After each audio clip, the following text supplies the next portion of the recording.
Boa noite a todos e a todas. Novamente aqui nós do Pessoal Guaíba chegando com mais uma live. Fazer a saudação inicial, então, né, que todos estão chegando.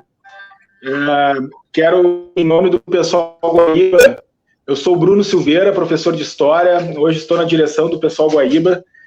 Nós estamos fazendo uma série de lives, né, nas últimas três terças-feiras, com o propósito de fazer um momento de escuta, um momento de reflexão sobre algumas pautas e alguns temas que o pessoal quer apresentar, né, e conhecer a cidade de Guaíba, tentando encontrar pessoas que se dispõem a vir aqui fazer o debate do local, de outras realidades, de outros espaços, para a gente fazer essa troca, esse momento de troca, para a gente poder construir e se alimentar de demandas para pensar uma Guaíba diferente, para pensar uma Guaíba melhor na frente com a nossa pré-candidata a prefeito Líbia Aquino. Antes de mais nada, de começar a apresentação, eu gostaria de fazer um comentário de vocês seguirem as redes sociais do Pessoal Guaíba, no Instagram, no Facebook. Eu acredito que agora tem até uma conta do Twitter, um canal no YouTube, então é bem importante que vocês que queiram nos conhecer procurem essas redes sociais, que é a forma pela qual hoje a gente conseguiu manter o contato e o espaço de debate, o espaço público, né? Então, dessa forma, digital é a maneira que nós conseguimos, no isolamento, nos comunicar, nos ver e construir políticas, né, para tentar se colocar nesse período que é difícil para quem é de uma esquerda socialista que se propõe a fazer o debate com a sociedade. Bom, então, sem mais delongas, né, eu queria primeiro falar que o nosso tema hoje é sobre a mobilidade urbana e cidadania. Nós teremos hoje, então, conosco, que é uma grande honra para nós, o Pessoal Guaíba, receber o primeiro deputado estadual eleito pelo pessoal no Rio Grande do Sul, chamado, né, Pedro Ruas. Foi vereador de Porto Alegre várias vezes, foi vereador mais votado de Porto Alegre, advogado trabalhista. Então, hoje já está conosco aqui, vai poder conversar e trazer muitas experiências sobre a pauta, né, da mobilidade e do transporte.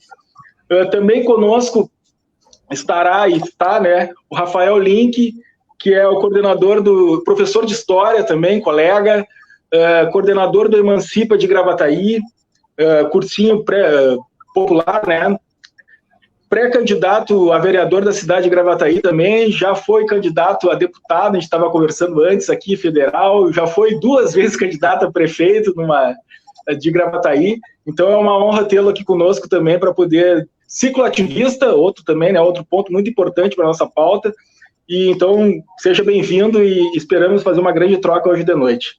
E para representar a comunidade guaibense, né, desses convidados de honra, né, temos a nossa pré-candidata, mas o amigo e o companheiro Guilherme Schneider, agente de trânsito do município de Guaíba, funcionário público, graduado em filosofia, e que também tem uma grande vocação para músico. Então, assim, é um sujeito que, né, percorre por várias pautas aí na cidade, mas é o grande conhecedor da questão da mobilidade urbana, e creio que futuramente, agora nos próximos minutos, a gente vai poder ver isso. E também a nossa pré-candidata, né, a professora Líbia Aquino, que estará aqui conosco, né, conversando e também brilhantando essa noite para a gente poder fazer esse debate. Feita essa apresentação, quero organizar um pouco aqui, o meu papel é esse, né, de mediador. Vou organizar primeiro o bloco de questões e de falas, em torno de uns 10 minutos para cada um, começando com o Pedro da Líbia, né? A Líbia faz uma abertura, o Pedro Ruas fala, depois o Link e depois o Guilherme. E eu gostaria de colocar, assim, para a gente iniciar a conversa, a questão do transporte, né? A questão da mobilidade urbana de maneira geral. A gente sabe que de uma década, mais ou menos, um pouquinho menos, um pouquinho mais, a gente sabe que o transporte se tornou e se torna um dos problemas das grandes cidades no país. A gente acompanha já a história do Brasil e sabe que o Brasil fez uma opção lá na década de 50, na década de 60, por um modelo rodoviário, que, de certa forma, hoje a gente vê uma infraestrutura da mobilidade urbana sendo cada vez mais insuficiente para atender as demandas, mas isso também por uma questão de escolhas políticas e de modelos, né, de malha e de desenvolvimento do transporte coletivo e também de uma prioridade dada ao transporte individual motorizado, né? Então, a gente sabe que a gente pode dizer que o século XX é o século que o automóvel se tornou o principal meio de locomoção e as cidades, de alguma forma, se configuraram dessa lógica. Colocando esse debate, pensando nisso, né, eu passo a palavra para a nossa professora Líbia Aquino para fazer uma apresentação inicial e aí depois a gente vai trocando, né, o bastão para quem vai fazendo as suas falas. Professora Líbia. Olá, boa noite a todos. Sejam bem-vindos nesta nossa quarta terça-feira de conversa, de roda de conversa, onde se fala de temas que são extremamente caros para o PSOL. Quero dar as boas-vindas mais uma vez aos convidados, o Guilherme, o Rafael, o deputado, sempre deputado Pedro Ruas, e o nosso querido presidente, que é o professor Bruno. Quero dar as boas-vindas também àqueles que, através da divulgação que o PSOL faz nas redes sociais, está pela primeira vez participando deste momento, que é um momento de escuta da cidade. O PSOL quer ouvir as pessoas, o PSOL quer saber o que as pessoas que vivem nesta cidade pensam sobre ela. Então, já discutimos várias temáticas, começamos por uma temática bem delicada, que é a questão da moradia. Já discutimos a questão da negritude, discutimos também a questão da diversidade de gênero, e hoje será mais uma noite qualificada que ficará disponível nas nossas redes depois na sequência. A temática de hoje, a mobilidade, é uma temática que está presente em todas as cidades do mundo. Em alguns lugares do planeta, bem pensada, bem programada, bem planejada, com políticas públicas. Em outros lugares, com algumas dificuldades, e Guaíba não é diferente. Em Guaíba, nós temos questões bem sérias no que se refere, por exemplo, ao transporte coletivo, né? E eu vou começar pelo transporte coletivo intermunicipal. Nós temos, enquanto moradores de Guaíba, uma dificuldade muito grande de trabalhar, por exemplo, em Porto Alegre, porque a passagem do transporte coletivo de Guaíba para Porto Alegre é o mais caro da região metropolitana. As pessoas dizem, mas tem uma alternativa, tem o catamarã. O catamarã é uma alternativa, sim, mas não para os trabalhadores assalariados. É uma alternativa para as pessoas que detêm um certo poder aquisitivo, haja vista que a passagem é o mesmo valor do ônibus executivo de Guaíba para Porto Alegre.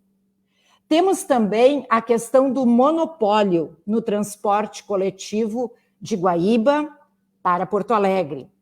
O mesmo monopólio se dá dentro da cidade de Guaíba, onde os ônibus estão sucateados, não de agora, de muito tempo são sucateados.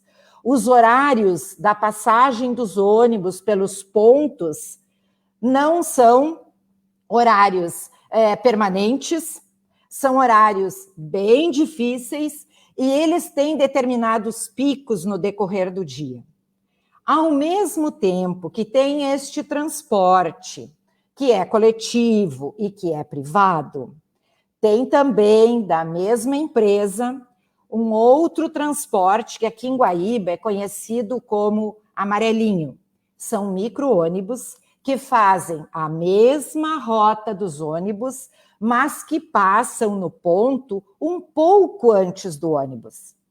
Esse meio de transporte, ele é pouca coisa mais caro que o coletivo, que o ônibus sucateado, atrasado.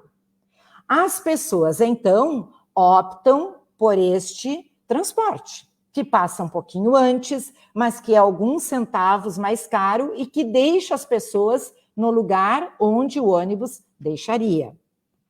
E temos ainda o transporte clandestino em todas as cidades brasileiras.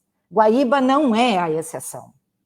Então, eu penso e espero que a nossa conversa hoje gire em torno dessa questão que é bem crucial para Guaíba e que, numa certa utopia, pensa que tem ciclovia, que é uma outra questão bem polêmica na cidade e que é necessária para que os trabalhadores façam uma boa economia, o transporte através da bicicleta. Então, penso que essas questões estarão sendo discutidas hoje, nós vamos pensar sobre isso e a proposta do PSOL, nesta noite, é que você, que está nos vendo, que está nos ouvindo, comente sobre isso. Você que utiliza o transporte coletivo em Guaíba, como você vê isto? O que significa a mobilidade urbana nesta cidade? E vamos adiante, depois nós voltamos mais um pouco. Sejam todos bem-vindos e tenhamos todos uma boa roda de conversa. Pegando, então, a fala da Líbia, acho que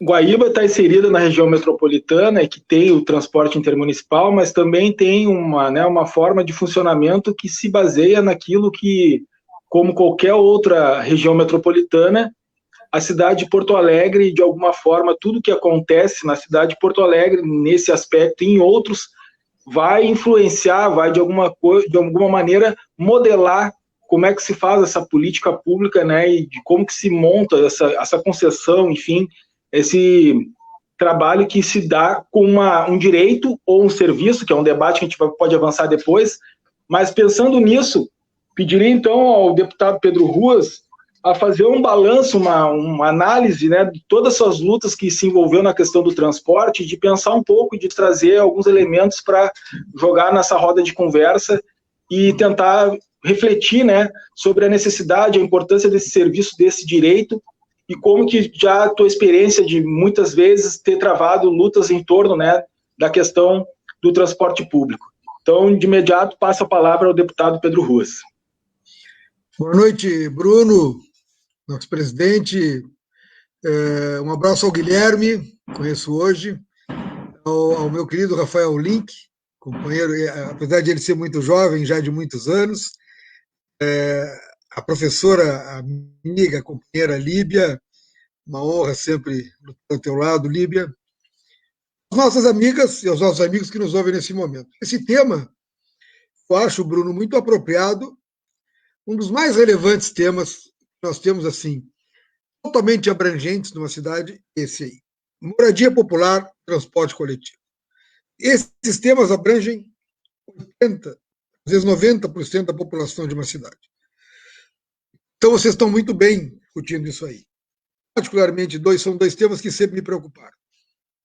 Nos anos 80, ainda, no meu primeiro mandato de vereador, eu criei a Lei do Troco. A Lei do Troco, que foi modelo em todo o Brasil, porque naquele tempo, Líbia, não havia fichinha no Vale Transporte, muito menos o TI, muito menos, não havia nada. O que havia era dinheiro, só dinheiro. A trabalhadora saía de casa cedo, com o dinheiro contado, não recebia o troco devido na ida, na volta voltava a pé. Eu criei a Lei do Troco por isso. Descobri depois, né, que as empresas de ônibus, elas, de propósito, não davam o troco aos cobradores. De tempos em tempos, durante o dia, tiravam o troco. Para que o cobrador fosse obrigado a fazer aquele tipo de aquela situação, porque o patrão dizia para ele que aquilo era dinheiro dele. O troco ali podia ficar com ele. Na cabeça do empregado, eu tive vários que foram meus clientes depois na área trabalhista, na cabeça dele aquilo era salário. Ele obrigava o trabalhador do transporte coletivo a furtar o dinheiro como se fosse seu salário. É um escândalo essa gente, esses empresários de transporte coletivo são um inferno. Muitas vezes atuei nesse sentido, a lei do troco foi aprovada depois de muita luta, em 86, vige todo o Brasil até hoje. Hoje tem menos sentido, porque hoje não se usa dinheiro para passar na roleta. E nós tivemos, eu fui autor, foi também autora comigo, por parte a Fernanda Melchior, nossa deputada federal, da primeira ação do Brasil que reduziu as tarifas de ônibus, ela em 2013. Fui autor e advogado ali daquela ação. Gosto desse tema. Esse assunto ele diz respeito a boa parte da cidadania das pessoas na cidade. O pessoal aqui em Guaíba age muito bem, porque vai buscar, joga elementos para reflexão, busca uma posição da sociedade guaibense sobre o assunto, e pode, a partir daí, formatar alguma proposta, um conjunto de propostas que digam respeito diretamente ao que interessa muito à população. Hoje nós vivemos uma situação de pandemia onde a questão do transporte coletivo se agrava ainda mais. Mas se pegarmos alguns momentos antes dessa situação gravíssima, onde tudo se modifica, nós vamos verificar o seguinte: quem nunca perde dinheiro no Brasil, nunca, são banqueiros e donos de empresa de ônibus. Nunca. Eles sempre ganham. Isso é permanente. Não é em Guaíba, em qualquer cidade do país. Eu fiz estudos, Bruno, em muitas cidades. A partir de Porto Alegre, em várias. O monopólio é sempre uma maneira de explorar a população. E, ao mesmo tempo que explora a população, corrompe o poder público, na mesma medida. Porque para manter o monopólio, que dá dinheiro para alguém. Dando esse dinheiro, mantém o monopólio. Ninguém mais. Que esses aí são os capitalistas, eu chamo, Líbia, os capitalistas de Araque, no Brasil. Funciona assim. Eles são capitalistas que odeiam o mercado. Interessante, né? O Adam Smith, Rafael, enlouqueceu com essa gente. Eles odeiam o mercado, eles não querem disputa. Eles querem tudo para eles sem disputa de mercado. Não pode aparecer alguém com tarifa mais barata e serviço melhor. Não pode entrar no mercado. Não pode disputar.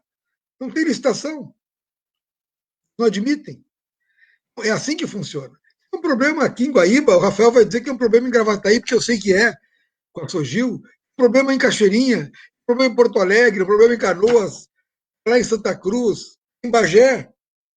Aliás, a empresa que explora o monopólio em Cachoeirinha é a mesma que explora com o monopólio em Bagé. E é a mesma que explora com o monopólio em Santa Cruz. Vejam como é que funcionam essas coisas. Então, vocês tomam à frente, partem para um debate sério, franco, vendo as necessidades da população e o que nós podemos, com essas necessidades, transformar em algo factível, realizável.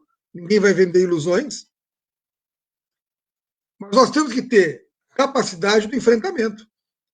Nós vamos enfrentar esses monopólios, oligopólios, ou seja o que for que prejudica a população, em todas as situações. Queremos que a população esteja ciente e ela própria elabore, como vocês estão em Guaíba, alternativas que ela imagine também viáveis. Líbia falou algo que me remeteu a um outro tema. Em 1989, eu criei o transporte fluvial de passageiros em Porto Alegre, porque era vereadora, só Porto Alegre. Muitos e muitos anos depois, então prefeito José Fortunati fez um convênio com Guaíba, para o Guaíba fazer o transporte, Porto Alegre fazia também, porque, né, Guaíba, Porto Alegre, Guaíba, e assim vai. Fizeram um convênio. Na verdade, aquela lei era municipal, e é municipal, que eu fiz em 89. O modelo que eu imaginava de transporte coletivo era para disputar com os empresários de ônibus de Porto Alegre. para chegar no nível de uma tarifa mais barata. Por quê? Vejam bem, por quê? Porque está escrito na lei original de 89. É importante ter isso claro aí, Bruno, para poder utilizar nos debates. Na verdade, o rio não tem que asfaltar, não tem que fazer uma manutenção. Por outro lado, muito pouco, não há trânsito. Além disso, a velocidade envolvida, mesmo baixa, acaba sendo extraordinariamente boa para o passageiro. Onde eu quero chegar? Eu acho que nós temos que discutir, Líbia, também, o preço do catamarã. Essa tarifa está muito alta. Muito alta. Que o custo de manutenção é menor. Menor. E eu tenho certeza disso, nós temos dados sobre isso. É menor que o custo de operação do transporte rodoviário. É mais baixa. Como só tem bandido operando nisso, no transporte coletivo, eu dou um dado para vocês que vocês vão ficar de cabelo em pé. Nós pesquisávamos em 2009, 2010, eu e a Fernanda, o tema, eu tive acesso a uma planilha do Tribunal de Contas do Estado. Eu descobri algo que foi fundamental na vitória de 2013. Foi o seguinte: os empresários de ônibus colocavam no valor da tarifa o valor efetivamente gasto e também da chamada frota reserva. Sequer saía da garagem, o banco ninguém sentava, que o pneu que não rodava, e botava o custo de manutenção e uso daquela frota reserva. Nós ganhamos a ação usando também esse argumento. Mas o que eu descobri depois, Bruno, era pior.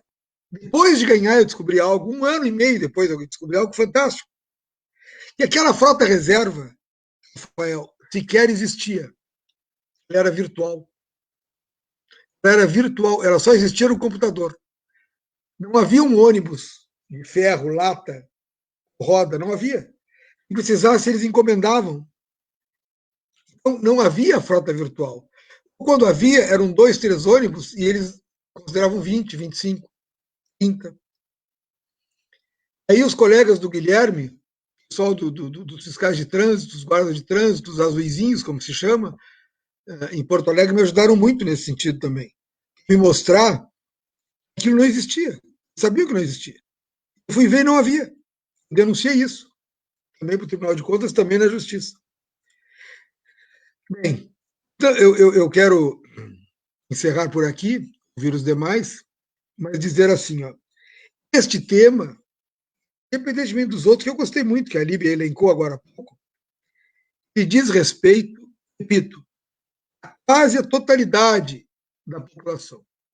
Isso é tão importante, isso é tão relevante, por isso tem que ser debatido, discutido e buscado, claro, na população, como algo que precisa ser resolvido. O que vocês estão fazendo.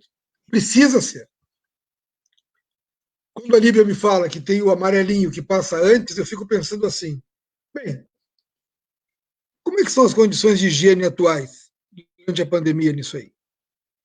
Como são? Como é que as pessoas se relacionam ali? Qual é a lotação? Quais os horários? Nós temos uma situação pré-pandemia, uma situação de pandemia e teremos, por certo, pós-pandemia. Todas elas me parecem ser analisadas. O que eu sei é que, como regra, os empresários sempre ganham. Antes da pandemia, durante e depois. O que nós temos que fazer? Criar uma maneira, e eu sugiro a quem nos ouve que nos coloque sugestões, criar uma maneira onde a população ganhe. Ela ganhe qualidade, ela ganhe preço menor, ela ganhe condições de fato, poder usufruir de um direito.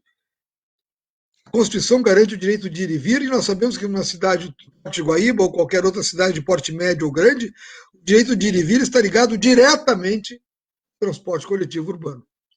Diretamente. Não tem direito de ir e vir sem transporte coletivo. Por isso, parabéns pela proposta, fiquei muito entusiasmado, estou à disposição de todas e todos. Espero a minha próxima participação aí. Obrigado.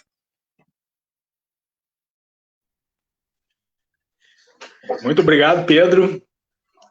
A lei de transporte fluvial, essa aí foi o embrião do catamarã, então, podemos dizer assim, né? 89. 89 eu criei. Lei 6493. Vou pedir para o Ricardo... Pensando nisso, né? Então, sim, agradeço. Eu queria na época, Bruno, eu queria era uma alternativa ao transporte coletivo de ônibus para reduzir a tarifa. É uma alternativa. Sim, uma concorrência. Uma concorrência, exatamente. Exatamente. Pensando, então, na nossa cidade vizinha aí, que também faz parte da região metropolitana, né? Gostaria de ouvir, então, o Rafael sobre a situação que se passa em Gravataí e tentar também, de alguma forma, encontrar semelhanças, né, diferenças da nossa situação aqui de Guaíba, que acredito que algumas coisas sejam iguais e outras diferentes, né, dada a sua singularidade de cada espaço. Rafael, está contigo. Perfeito, deixa eu primeiro saudar, né? Quero saudar a todos aqui nessa nossa mesa virtual. Agora nossas mesas são todas virtuais, mas são com um calor humano imenso aqui de debate. Então, saudar a Líbia, saudar o Pedro, uma honra sempre, Bruno, Guilherme e todo mundo que está nos assistindo aí também, né? E preocupado, atento a esse debate que, a meu ver, ele é pertinente e super importante, que muitas vezes é relegado a segundo plano, né, nos debates de políticas públicas por muitos governantes e tudo mais. Trazendo um pouco o assado aqui para o lado de Gravataí, eu acho que essa troca que a gente vai fazer aqui, ela é muito importante e crucial, inclusive para ajudar vocês a pensar políticas, né, planos, ideias para a construção de um programa para a cidade de Guaíba, assim como para nós também vai ser muito enriquecedor e essa construção e ouvir vocês também vai ser importantíssimo. E todo mundo que está comentando aqui também já estava anotando algumas coisas que eu concordo com todas, né, que foi citado aqui. Mas é muito interessante, né, gente, pensar que, como o Ruas bem falou, as características e as dinâmicas, elas são muito parecidas.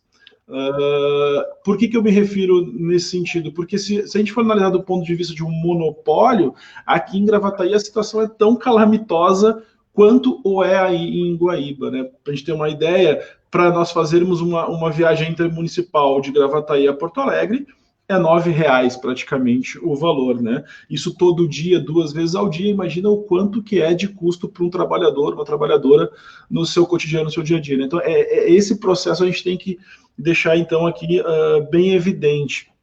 Assim como também, provavelmente, é aí em Guaíba, nós temos um monopólio aqui na cidade que dura mais de 30 anos, né? A empresa que detém a concessão aqui na cidade, que é a Sogil, ela o detém há mais de 30 anos, e essa licitação na qual ela está atuando neste momento, ela data de 2004.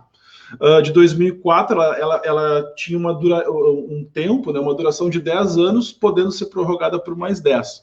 Então, nós temos aí, esse processo foi feito, tinha uma série de condições para que existisse essa prorrogação que não foram cumpridas, e inclusive é importante deixar bem evidente e notificado isso, mas a gente sabe, eu acho que aqui eu queria agregar um ponto que o Ruas falou, que também é importante a gente dizer isso, né?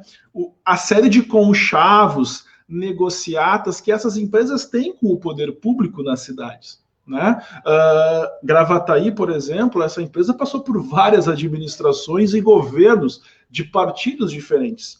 E, por todo esse tempo, ela manteve sempre a mesma lógica de prestar um serviço debilitado, um serviço que não atende às exigências, à necessidade da população, um serviço caro, tendo sempre a prioridade nessas concessões. Na última licitação, em 2004, para vocês terem uma ideia, eram 2 empresas que disputavam a concessão aqui, a Sogil, e a outra era que o Ruas citou, que hoje está em Cachoeirinha, que é a Stadbus, e aí acabaram, no processo, a Stadbus acabou sendo desclassificada, depois ela entrou na justiça, ganhou na justiça, mas a prefeitura acabou não refazendo a licitação, enfim, tem um imbróglio que se estendeu por muito tempo, ou seja, esses conchavos de bastidores foram feitos ali, como a gente bem sabe, né? Então, é importante deixar isso muito, muito evidente.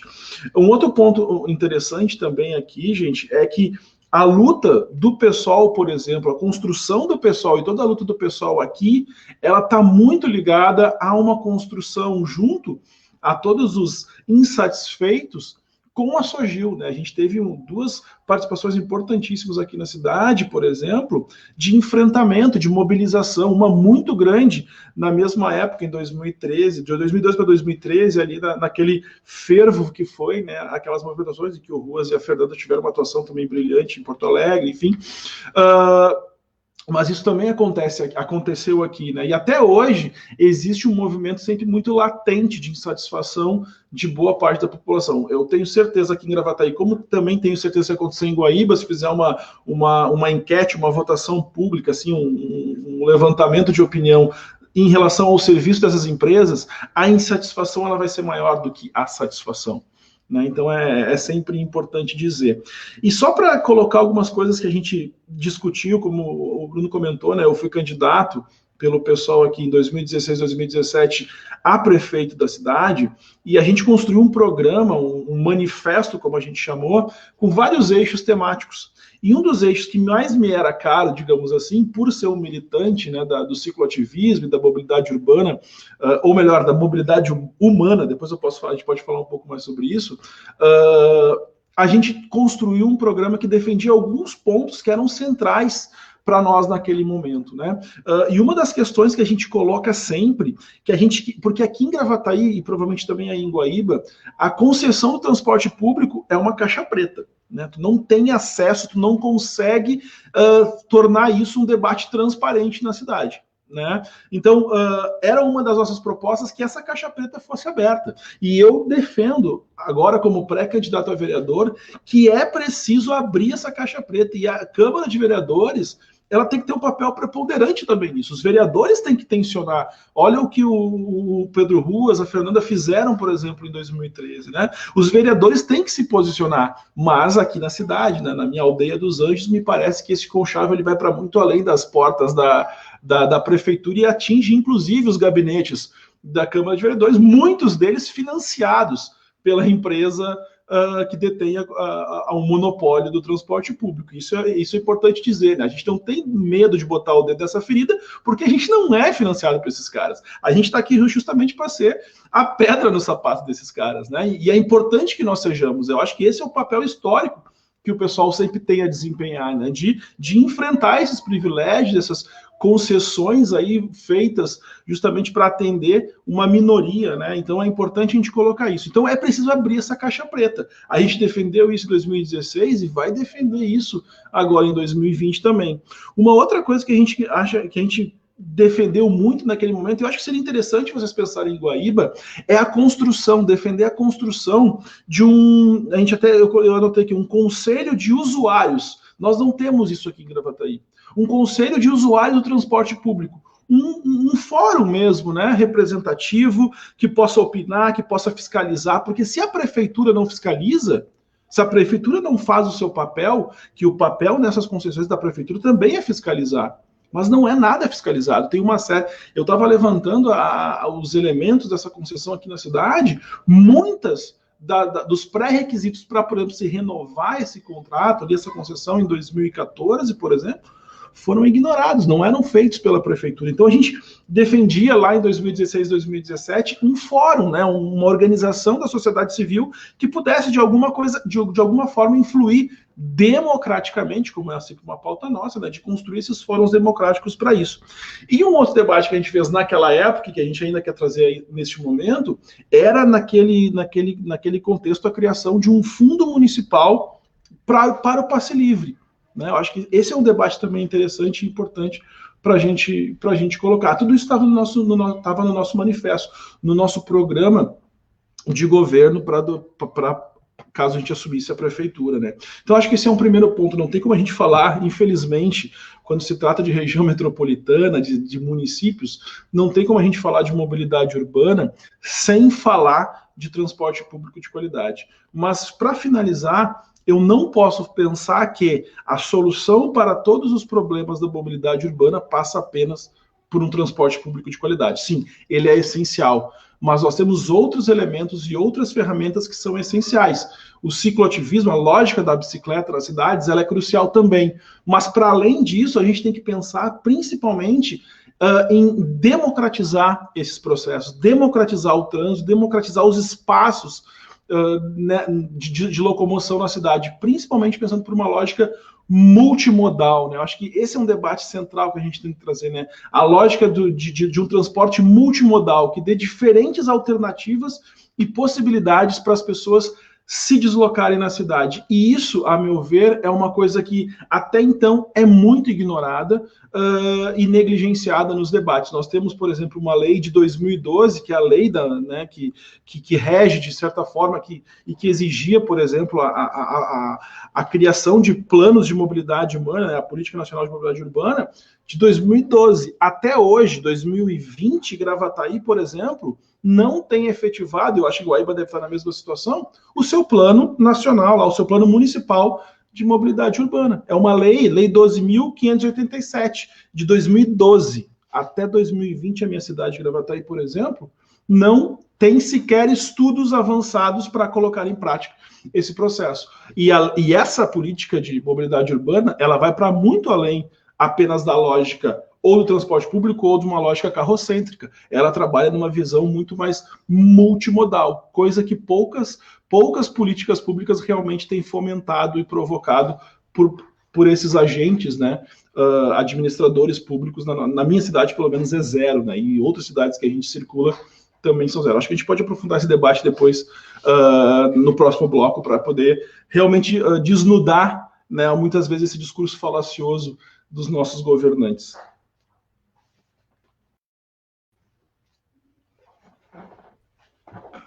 Muito bom, muito legal mesmo.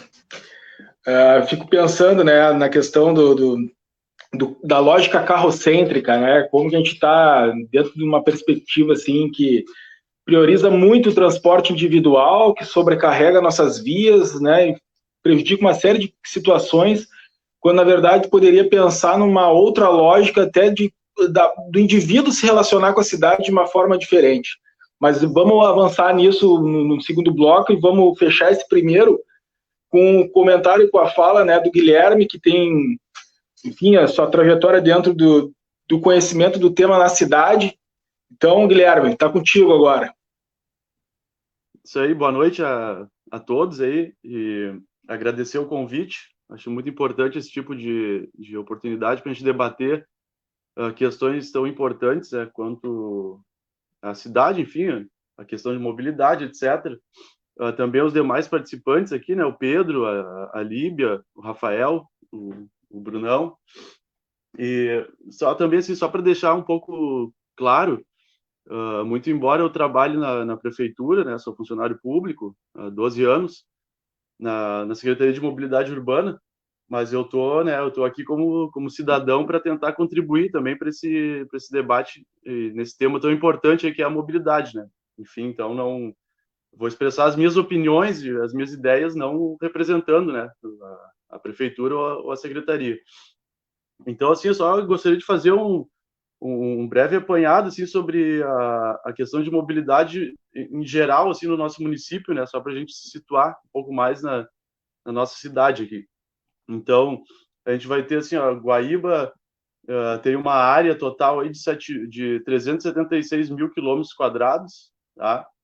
A gente está a 33 quilômetros mais ou menos de Porto Alegre, e segundo dados do IBGE, nós temos aí uma projeção de 98 mil pessoas para 2019, né? Isso vai ser importante lá na frente depois.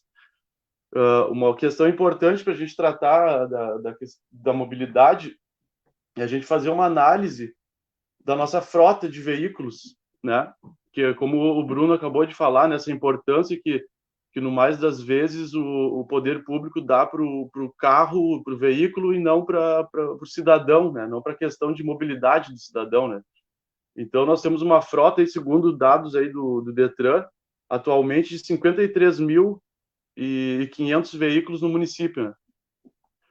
Então, isso é importante, que nós temos uma população de 98 mil, 53 mil já está chegando a um carro para menos de 2 pessoas, né? Então, já tem quase uma pessoa e meia, vamos dizer assim, para cada veículo, né?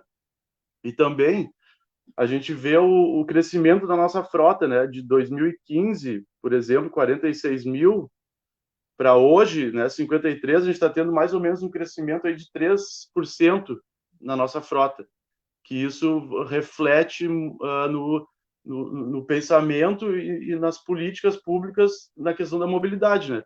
Que é o quê? De tu fazer, entre aspas, melhorias para os veículos e não para as pessoas, né? E não para o cidadão em geral, né?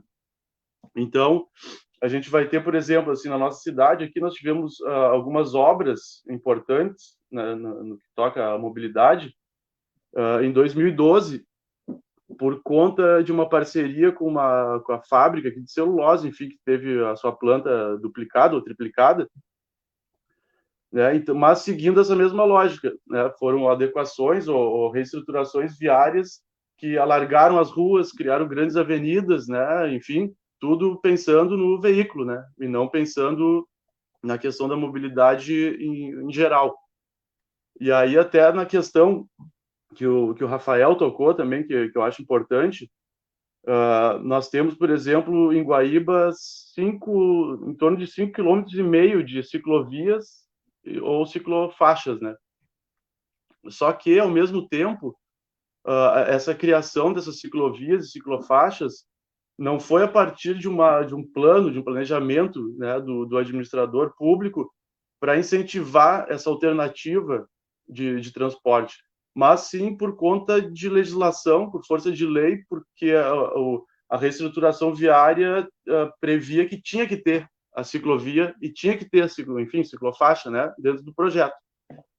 O que ocasionou o seguinte, até erros de projeto, né?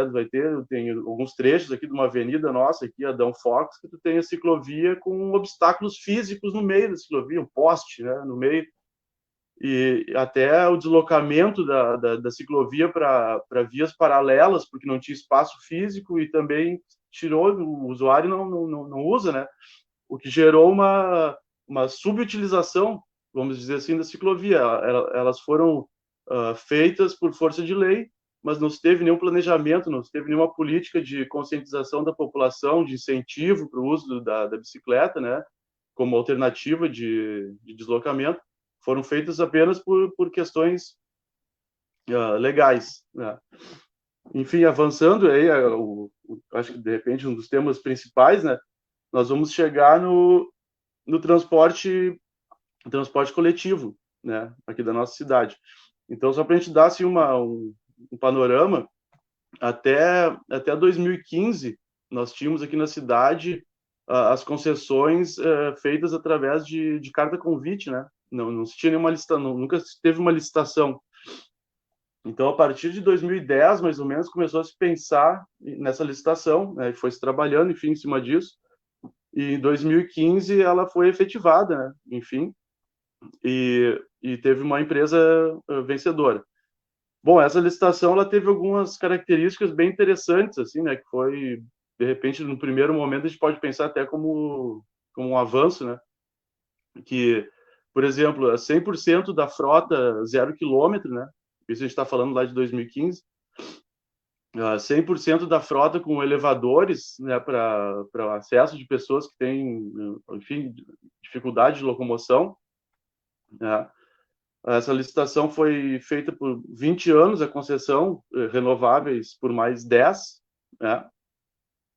Onde nós temos um sistema de 2 tipos de serviço, né? Como a Líbia disse lá no início. Então, tu tem os ônibus convencionais, né? Vamos chamar assim, né? Os ônibus grandes ali, e depois o sistema complementar, que seria as lotações, né? Que ela disse lá, os amarelinhos, né? Que o pessoal costuma chamar.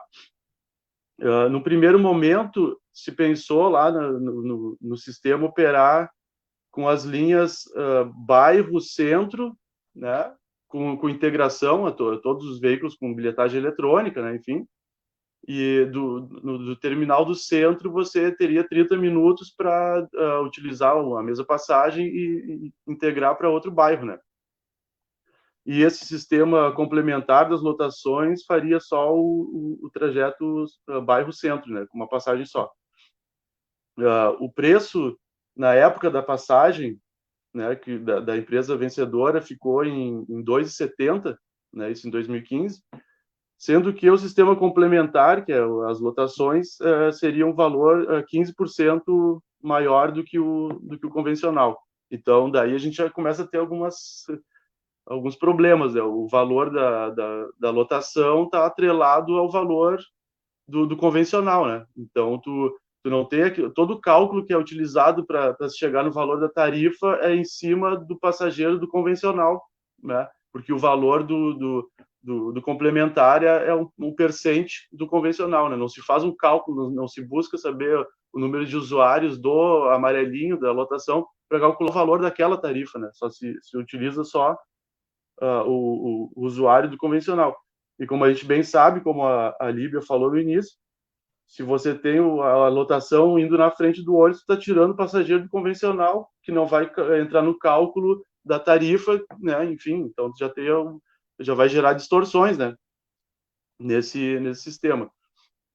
Uma coisa também interessante a gente pensar é que no momento histórico que a gente está passando aqui na cidade, lá em torno de 2010, 2011, quando começou a se pensar nessa licitação, se tinha toda uma projeção de crescimento da cidade populacional, né? Se fazia uma projeção que em 10 anos a cidade passaria de 90 mil habitantes para algo em torno de 160 mil habitantes, né, em 10 anos.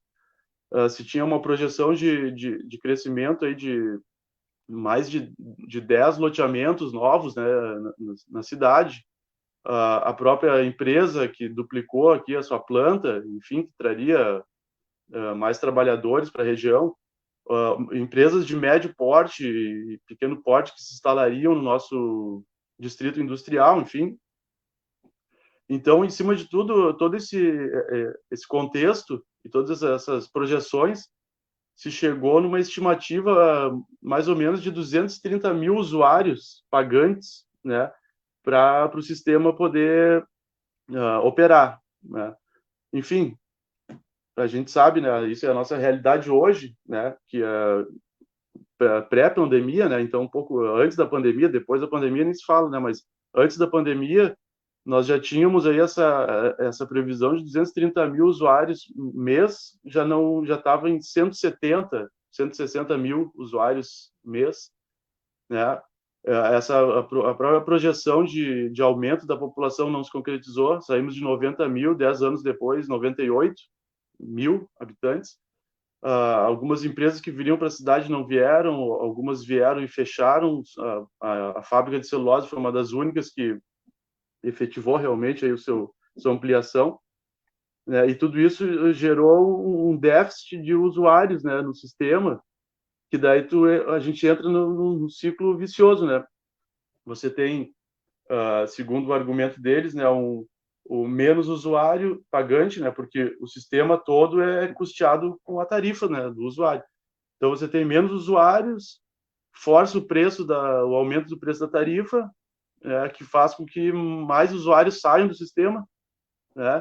Que por sua vez, para não subir tanto a tarifa, tem que fazer readequações, aí, como diz a Líbia de novo lá no início, se diminui horários da tabela, né, para poder diminuir o custo de operação, aí se precariza o sistema, mais usuários saem do sistema, né, se diminui o trajeto das linhas para economizar, enfim, para não pressionar tanto o aumento. Isso também traz uma baixa qualidade no sistema, tira mais usuários do sistema.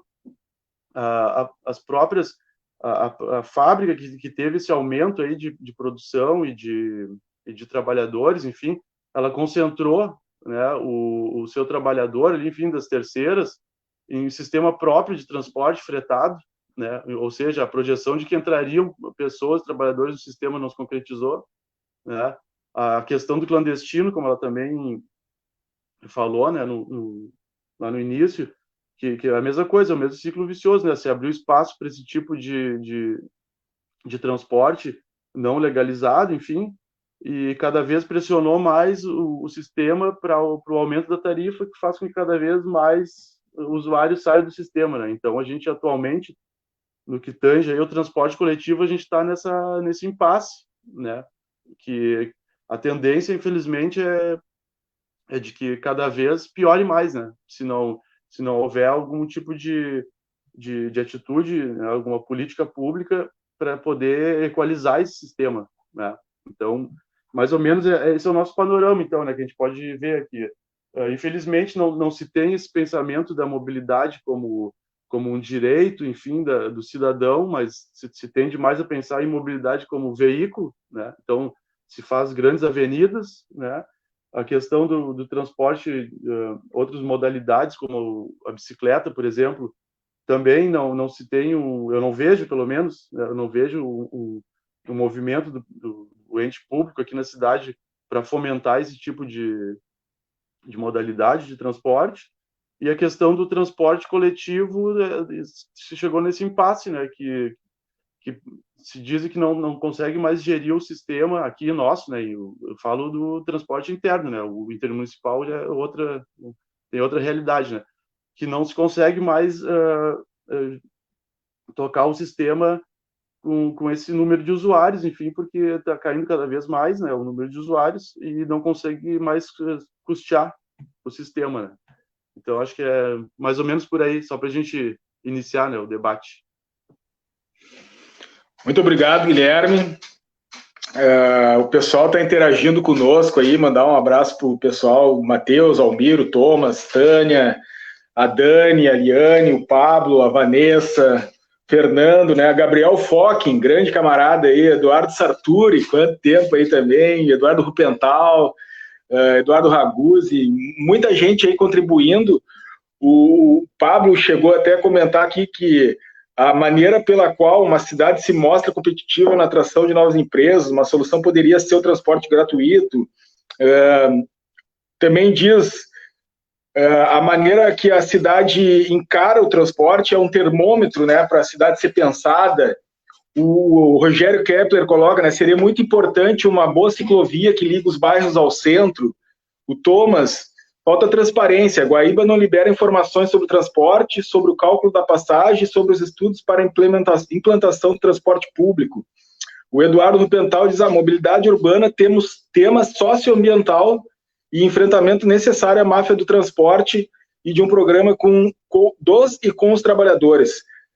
O Fernando Burato, que é professor ali do Amadeu Bolognese, né, da Colina, ele diz, né, a população da Colina não tem uma ciclovia que liga o bairro até o centro, mas tem uma na rua X1 que liga nada a lugar nenhum. Ou seja, né, evidencia a falta de planejamento urbano e dessas questões.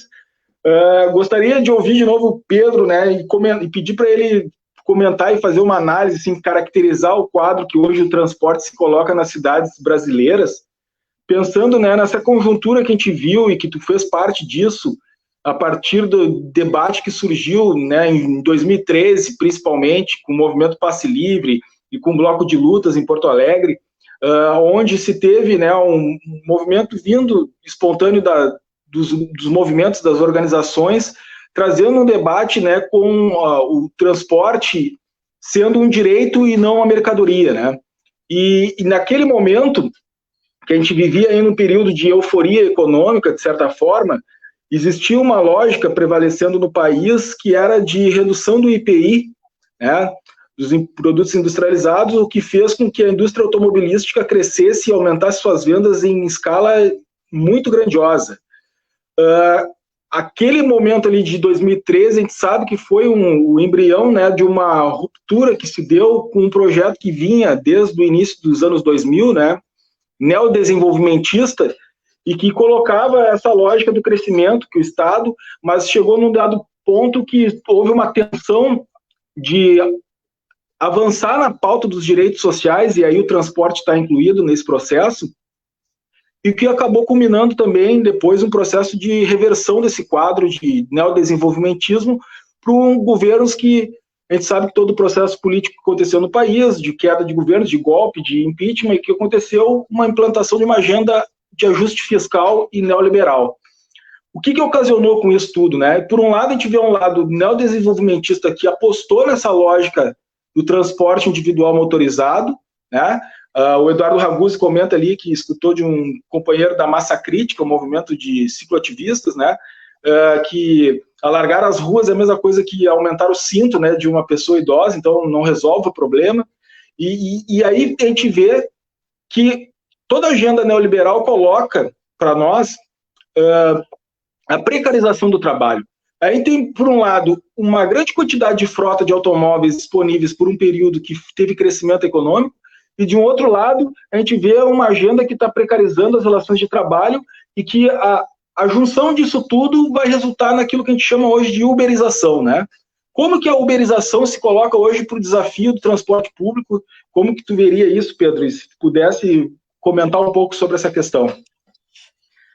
Muito bom o tema, Bruno, mesmo porque 2013 eu acho que é um marco extraordinário na história do país. E a tua introdução, ela é, digamos assim, extremamente precisa do ponto de vista histórico. A partir do momento em que se discutiu direitos em relação ao transporte coletivo, isso tinha dois grandes eixos: um, qualidade; dois, preço, ou seja, o custo da tarifa tinha que ser mais baixo, a qualidade do transporte tinha que ser melhor. Nós passamos a ter toda uma agenda discutida nas ruas, isso é importante, envolvia direitos sociais os mais variados e toda uma queixa da população. No Brasil, aquele start foi dado em Porto Alegre em abril de 2013, mas junho tomou conta do Brasil inteiro. Isso, eu acho que fez enorme diferença. É possível que nós não tenhamos, no conjunto, sabido aproveitar o potencial de protestos que nós tínhamos ali, para canalizar isso para uma agenda de fato maior, mais ampla e de direitos sociais a serem conquistados e a serem garantidos. No período posterior, o que nós tivemos, lamentavelmente, foi o inverso. Tivemos uma regressão em vários aspectos. Quando se fala em uberização, porque nós falamos, de fato, também, naquele tipo de trabalhador, naquela trabalhadora, no Uber não tem direito algum de fazer o trabalho que a grande empresa multinacional determina, sem qualquer garantia, seja de previdência social, seja da sua segurança de trabalho, seja de horário de trabalho, enfim, precarização total das relações de trabalho. Não é demais dizer, a CLT que nós tínhamos no Brasil desde o ano de 43, 1º de maio de 43, entrou em vigor, teve o seu final em 2017 no governo Temer, com a grande reforma trabalhista, agora na pandemia foi brutalmente ampliada. Em 2017 tirou metade da CLT e agora 2020 tirou todo o resto. A uberização é uma realidade, Bruno, Líbia, Guilherme, Rafael, amigas e amigos que nos ouvem, porque em 2017 houve a concretização de um sonho mais antigo das elites brasileiras. Se vocês lembrarem bem, uma espécie de slogan do governo FHC era acabar com a era Vargas. Mas o que era na cabeça do FHC e no seu discurso era Vargas? Eram as empresas estatizadas ou estatais, já criadas como estatais, o fim da legislação do trabalho. Eles utilizavam, Líbia, naquele tempo, inclusive, uma expressão que a palavra é bonita e o conceito, mas o que ela contém é horrível, a flexibilização das relações do trabalho. O que era isso? Era tirar direitos dos trabalhadores, para aumentar, o que nós na esquerda chamamos de mais-valia, para aumentar o lucro dos patrões, para aumentar o que eles ganhavam, né, o grande empresariado brasileiro e o médio também, em cima de um trabalho que, aspas, a eles estava ficando caro. E isso vinha desde também dos anos 90, com Margaret Thatcher na Inglaterra, com Ronald Reagan nos Estados Unidos, com o chamado Consenso de Washington em 95, quando isso foi definido como política para os países em desenvolvimento ou não desenvolvidos. Isso foi colocado em prática e está sendo cada vez mais. Vocês veem que na pandemia os bancos tiveram uma liberação de valores de cerca de 1 trilhão e 200 bilhões de reais, efeitos de aspas, de novo, manutenção do sistema, para não quebrar o sistema, transferiram pouco mais de 100 bilhões para a população. Ou seja, os bancos recebem 1 bilhão e 200 bilhões de reais e transferem mais de 100 bilhões, 105 bilhões, para a população em programas sociais, empréstimos, ajudas, enfim. Ou seja, os bancos, os banqueiros, e aqui agora voltando, né, os empresários de ônibus que nunca perdem, ficam como beneficiários de toda uma carência, de toda uma necessidade que a população sente e que fica sem alternativa. Focando especificamente no transporte coletivo, eu quero também buscar um outro período histórico, quando foi decidido, já nos anos 70, no auge da ditadura militar no Brasil, o transporte a ser priorizado era o rodoviário. Foi a época de construção da Transamazônica, que depois não foi adiante. Foi a época em que a ditadura acabou com as ferrovias, impediu, onde pôde, a criação do transporte fluvial, e acabou com aquele que existia fora da região amazônica. Fora lá da região norte, foi destruído o transporte hidroviário. Sempre que podia ser substituído pelo transporte rodoviário. Então, qual é a ênfase? É pneu, borracha, gasolina, petróleo, asfalto. Isso. Isso era agenda para transporte da ditadura militar. Desde o transporte de passageiros até o transporte de carga. Passando por tudo. Bem, isso se concretizou também numa política urbana e um pouco ideológico, mas já mais cultural também. De não permitir outra alternativa que não fosse transporte coletivo tradicional, convencional, por ônibus. Por isso que o transporte fluvial ele continua sendo a forma de transgressão do sistema dentro do sistema. Dou um exemplo.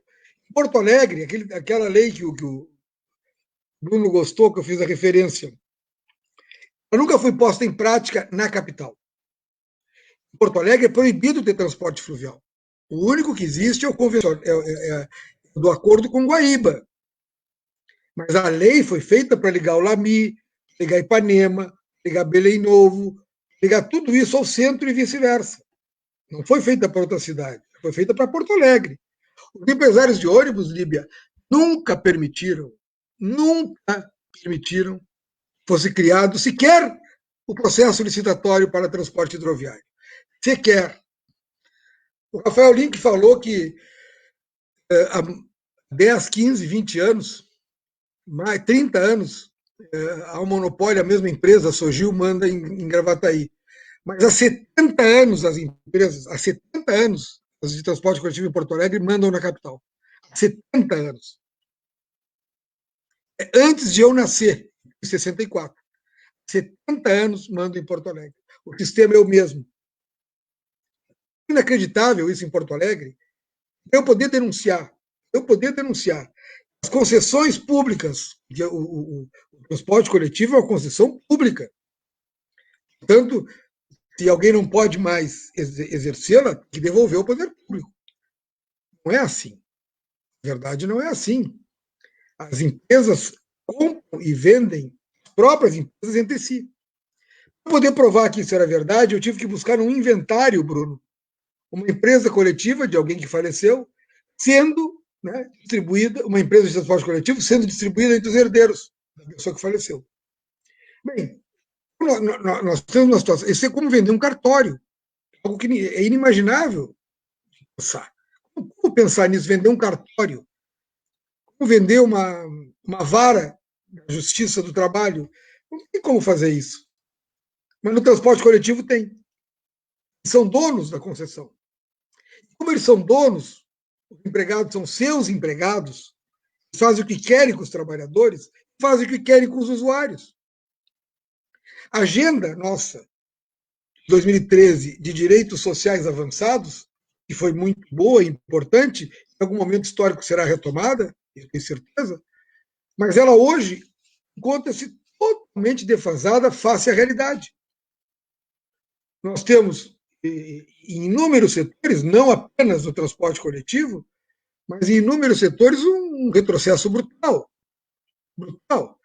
Seja nos costumes, Nós vamos ver, por exemplo, uma polícia militar que mata em todo o Brasil, inclusive no Rio Grande do Sul. Nós temos a formação de milícias, desde o Rio de Janeiro, mas tomando conta do Brasil inteiro. Nós temos uma parte da população que apoia essas medidas. Nós temos um recrudescimento da homofobia. Ela aumenta, na verdade. Aumenta. Você pode ter certeza de que nós temos dados sobre isso, e são dados brutais. São dados terríveis.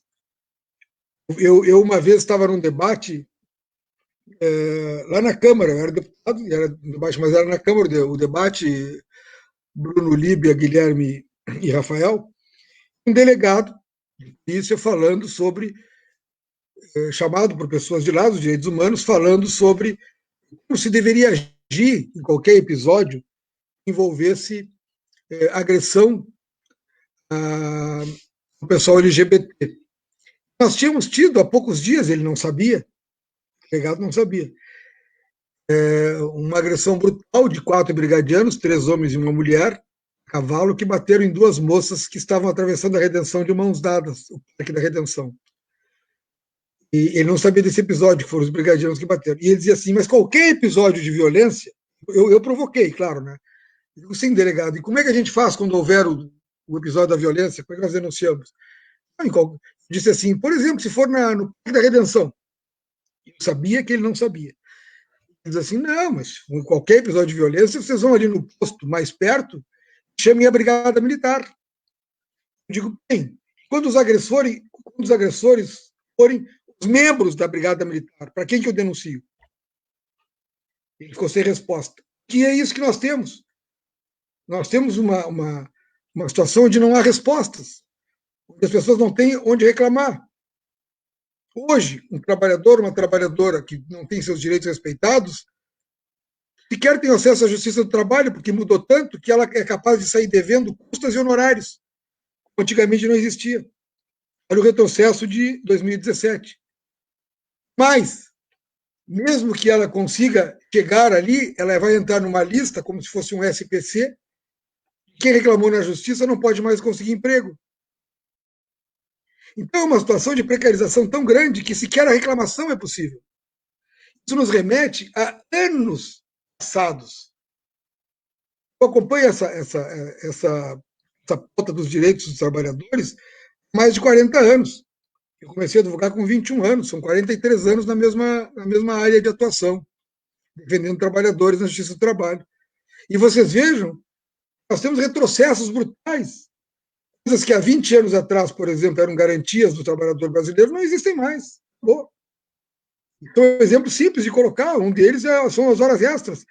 As extras que motivaram lá no século XIX os mártires de Chicago, em 1886, a morrerem pelo direito a horas extras. Criou o 1º de maio.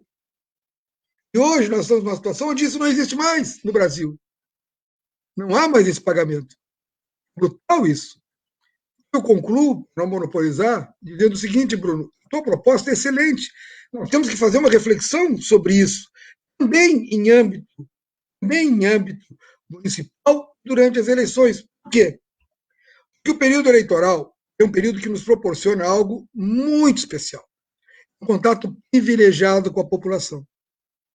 Isso que o pessoal de Guaíba está fazendo, isso que o Rafael está lutando lá em Gravataí, esse contato direto, seja por live, seja presencial é mais complexo, isso não é tão comum fora do ano eleitoral e fora das eleições. Aliás, é bem menos comum.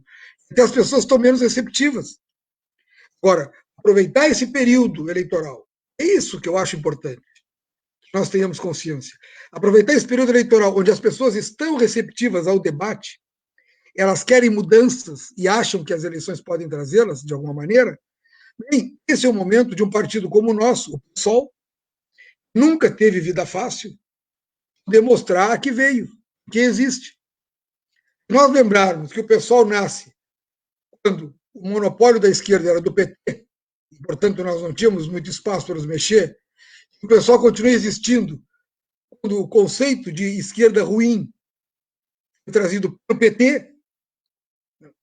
Então, nós vivemos antes com o monopólio do PT na esquerda. Hoje, quando as pessoas acham que esquerda é o mensalão.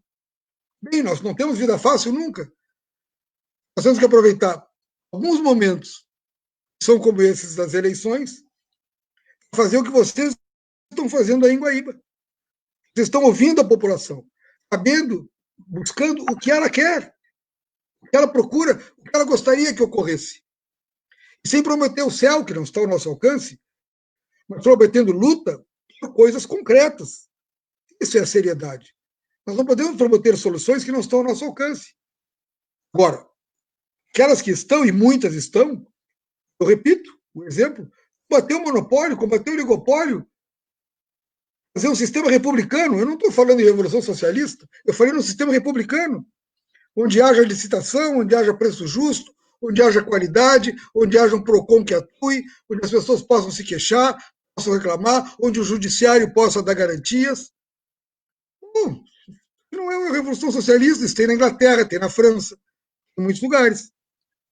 Nós podemos reivindicar, no mínimo, que isso aconteça, e nós sabemos que não está acontecendo em Guaíba, não está em Gravataí, o Rafael sabe, não está em Porto Alegre, eu garanto.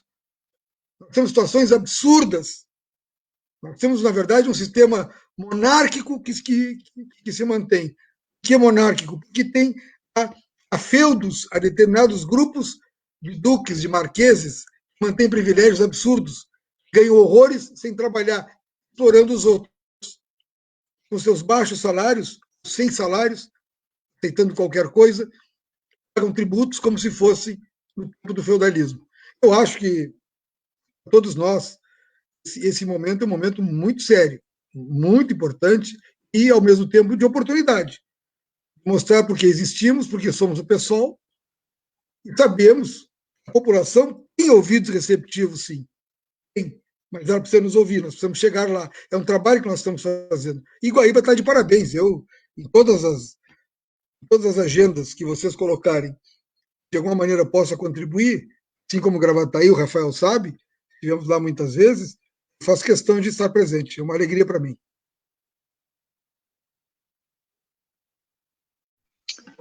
Muito obrigado. Acho que o Alfredo Ranzan, né, indo ao encontro da fala do Pedro, falando de 2013, ele diz assim: em 2013, quando a ação de Porto Alegre reverteu o aumento da passagem, Guaíba, que tinha também aumentado, reverteu. O prefeito declarou que não sabia como era feito o cálculo da passagem.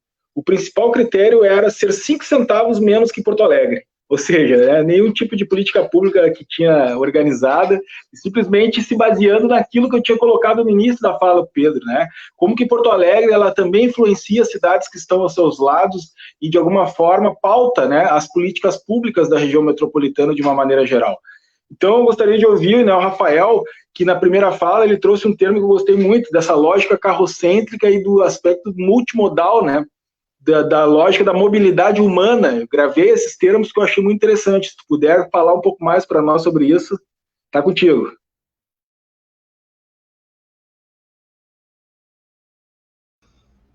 Aí tá aberto.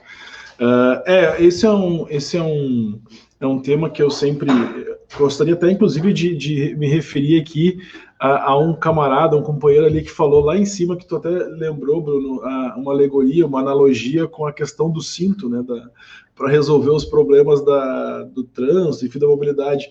Eu gosto de fazer uma outra também que eu acho interessante, que quando a gente pensa a mobilidade e busca a solução para os problemas para a mobilidade urbana, criando mais vias, por exemplo, é a mesma coisa que tu pensar da seguinte forma: tu tem um cano d'água, né? Um cano que a água segue o seu curso naquele cano. Se tu abrir um braço nesse cano, né, e jogar esse cano, continuar esse caminho e jogar esse cano para cá, a água vai ocupar esses dois espaços.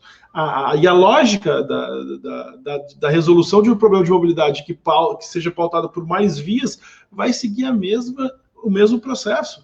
Tu vai encher mais ruas com mais carros, porque tu está priorizando uma lógica que é equivocada e que já não tem mais sustentabilidade, não se sustenta mais essa dimensão de pensar a mobilidade urbana. E por isso que esse é um debate muito, muito interessante, quando a gente começa a, inclusive, problematizar essa denominação, digamos assim. É uma coisa que eu gosto de falar muito.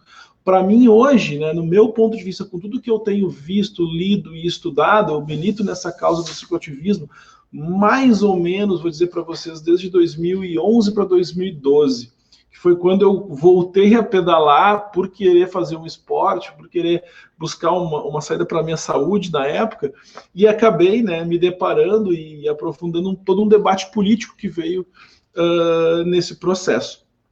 E aí eu me deparei com alguns pensadores, com alguns estudiosos que defendiam justamente uma lógica diferente para essas questões, mas não só sobre mobilidade. Até quero mostrar para vocês aqui, ó. Esse cara aqui, ó, não sei se dá para ver aí, o Ian Gell, que escreve, né, que desenvolve essa temática e esse trabalho aqui, que é o Cidade para as Pessoas.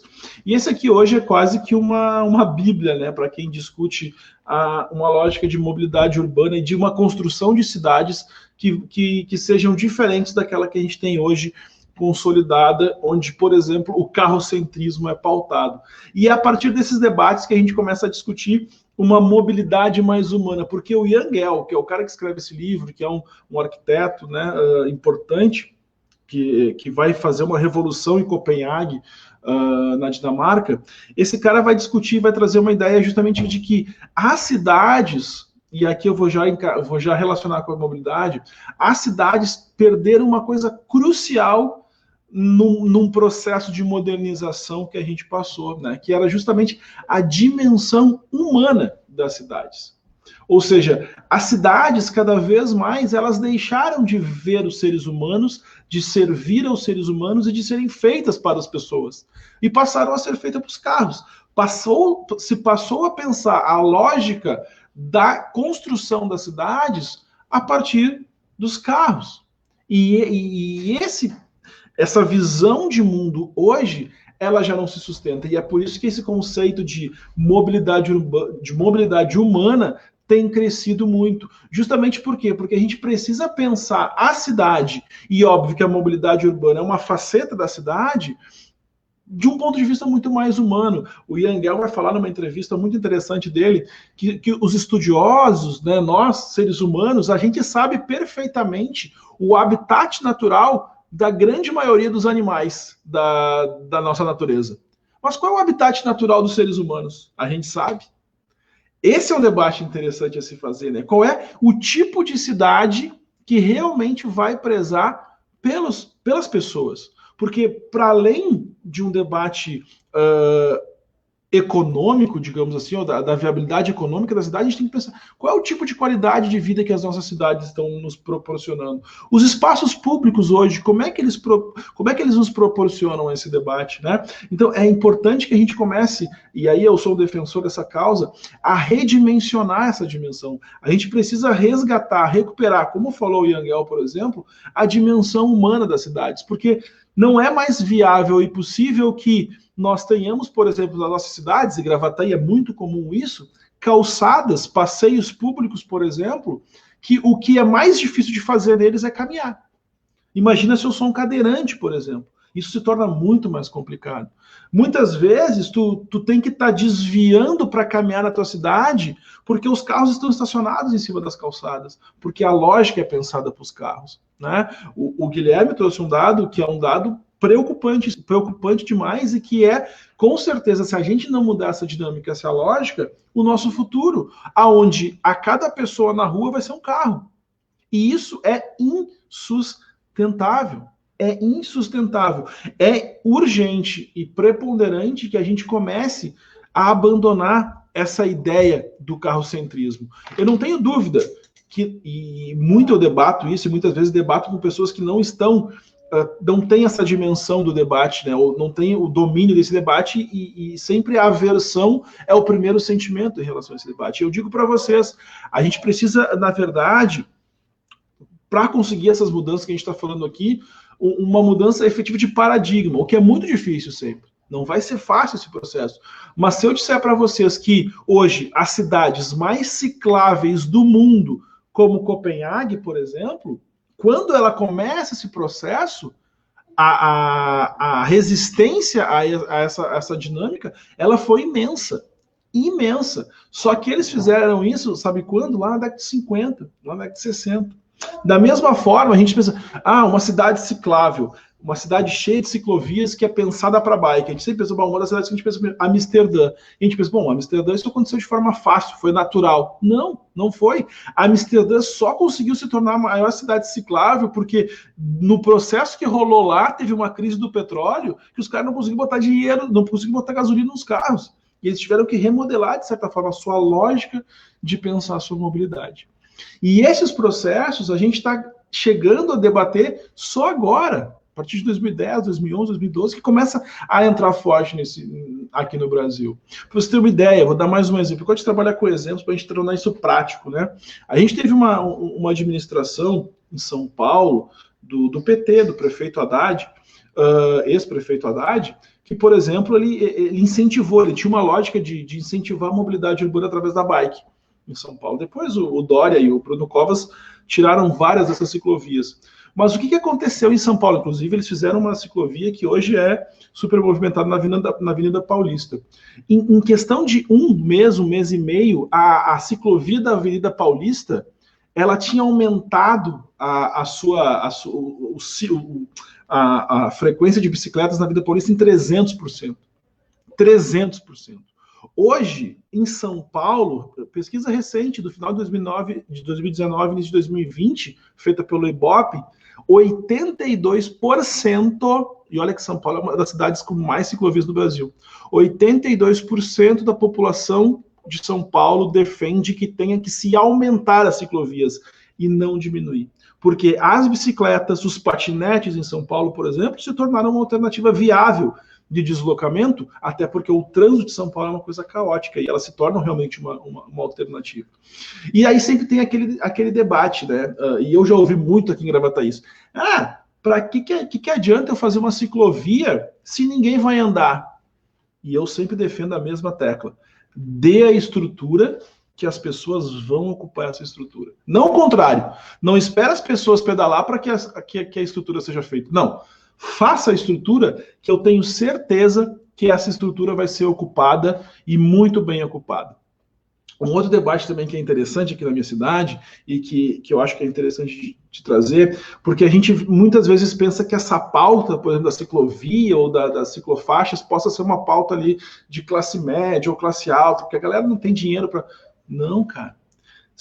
Eu já fiz esse estudo, a gente já fez esse estudo aqui com o Pedal do Vale, em Cachoeirinha, Gravataí, ali na ponte que liga as duas cidades, na divisa que liga as duas cidades, a gente fez esse estudo.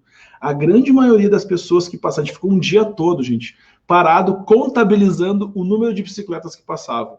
A grande maioria das pessoas, sem nenhum tipo de estrutura que existe ali para a pessoa pedalar, movimento de carros, enfim, aquela loucura toda. A grande maioria das pessoas que passavam de bike ali eram de trabalhadores. A maioria das pessoas que utiliza a bicicleta em Gravataí, por exemplo, é o trabalhador, aquele que precisa cortar uma grama e ele acopla a sua máquina de cortar grama na bicicleta e vai fazer o seu trabalho. É esse tipo de transporte que ele faz. Qual é a segurança que o poder público dá a essa pessoa para que ela faça esse processo? Nenhuma. Gravataí, vocês têm uma ideia, recentemente fez uma obra viária gigantesca na entrada da cidade, na estrada aqui, na avenida que leva ao Parque dos Anjos, que é um importante bairro aqui da cidade. E duplicaram uma ponte, fizeram uma obra muito bonita na cidade. Não tem uma ciclovia, não foi previsto ciclovia numa obra grandiosa como essa. E isso é um traje. Inclusive, nós nos manifestamos aqui na cidade em relação a isso, fizemos toda uma série de notificações e protestos e tal, mas não foi previsto uma ciclovia numa das obras mais importantes viárias dos últimos 30 anos da cidade, em pleno 2020. E esses absurdos é que nos incomodam. Enquanto tu contesta a Secretaria, por exemplo, de Mobilidade Urbana da cidade, eles dão de ombros, como é de praxe desse governo do MDB aqui na cidade, né? Não ouvir a população. E esse trajeto, Parque dos Anjos, centro da cidade, que é um bairro próximo ao centro, fica a 5, 6 quilômetros do centro, esse trajeto, Parque dos Anjos, centro da cidade, muitas pessoas o fazem de bike, de bicicleta. fazendo esse deslocamento, para não precisar pagar o ônibus, né, não precisar gastar gasolina, enfim, para quem é que tem carro, acabam fazendo por bike. E tu não tem uma estrutura viável para que essas pessoas façam esse processo. Eu não estou aqui, e esse é um debate que eu acho que sempre central de fazer, gente. Quando eu trago o debate sobre o cicloativismo, que eu sou um cicloativista com orgulho, eu gosto de falar isso, né? Eu sou um cara que pedala, que gosta, sou apaixonado por pedalar, enfim. Mas esse debate que eu faço, não é que eu estou aqui condenando que tem que acabar com os carros. Não pode existir os carros. Não, não é isso. A grande questão é que nós temos que ter uma cidade preparada e que possa disponibilizar para as pessoas alternativas. Porque um carro, uma bicicleta no trânsito é um carro a menos. Um transporte de qualidade sendo propiciado pela cidade, ou pela empresa que tem a concessão, é 1, 2, 3, 4, 5, 20 carros a menos. Né? Então, esses debates, eles têm que cada vez mais ser debates que sejam pertinentes. Quando o poder público vai pensar, por exemplo, como vai pensar as suas políticas públicas, né, no caso aqui, no que tange à mobilidade urbana. Quanto mais, se a gente pensar a solução fazendo mais estradas, ou aumentando, alargando as estradas, a grande realidade é que tu só vai aumentar o número de carros nessas estradas. Tu tem que pensar, na verdade, alternativas a esse processo, trazendo principalmente uma lógica, como eu falei na minha primeira fala, de democratização do trânsito, de fomentar, de potencializar. Esse é o papel da agente pública, de potencializar, de dar condições, por exemplo, que transportes multimodais sejam efetivos. Poxa, imagina o cara que está no bairro, tá? O cara que está no bairro e vem, por exemplo, eu vou pegar de novo o Parque dos Anjos. O Parque dos Anjos, assim, o cara mora no parque, para pegar o ônibus ele tem que vir até a faixa, digamos assim, né? Que é a Centenária, é restrita. Ele sai da casa dele, poderia muito bem vir de bicicleta se tivesse uma realidade multimodal ali, onde ele pudesse, enfim, guardar sua bike, amarrar sua bike, ali ele pegava o ônibus, depois ele voltava, estava ali, pô, não, mas não existe essa realidade. Nós temos o debate do caso do Transurb, né?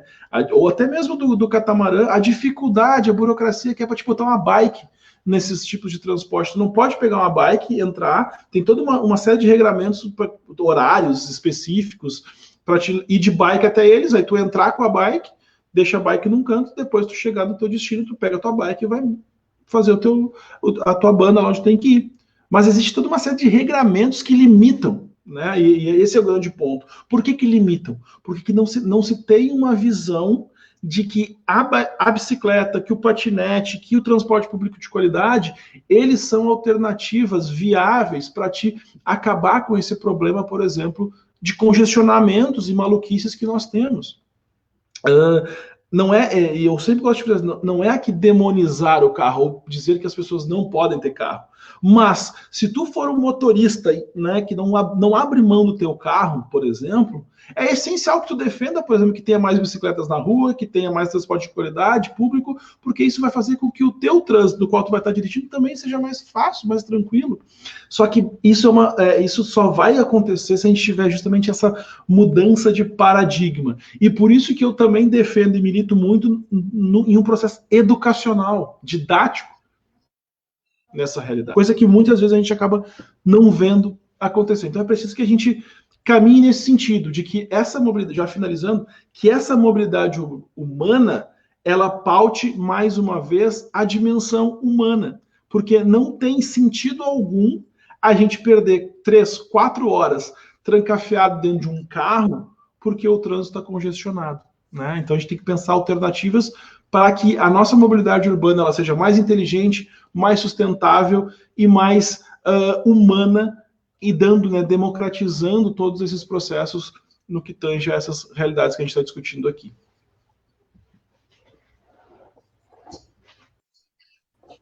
Obrigado, Rafael.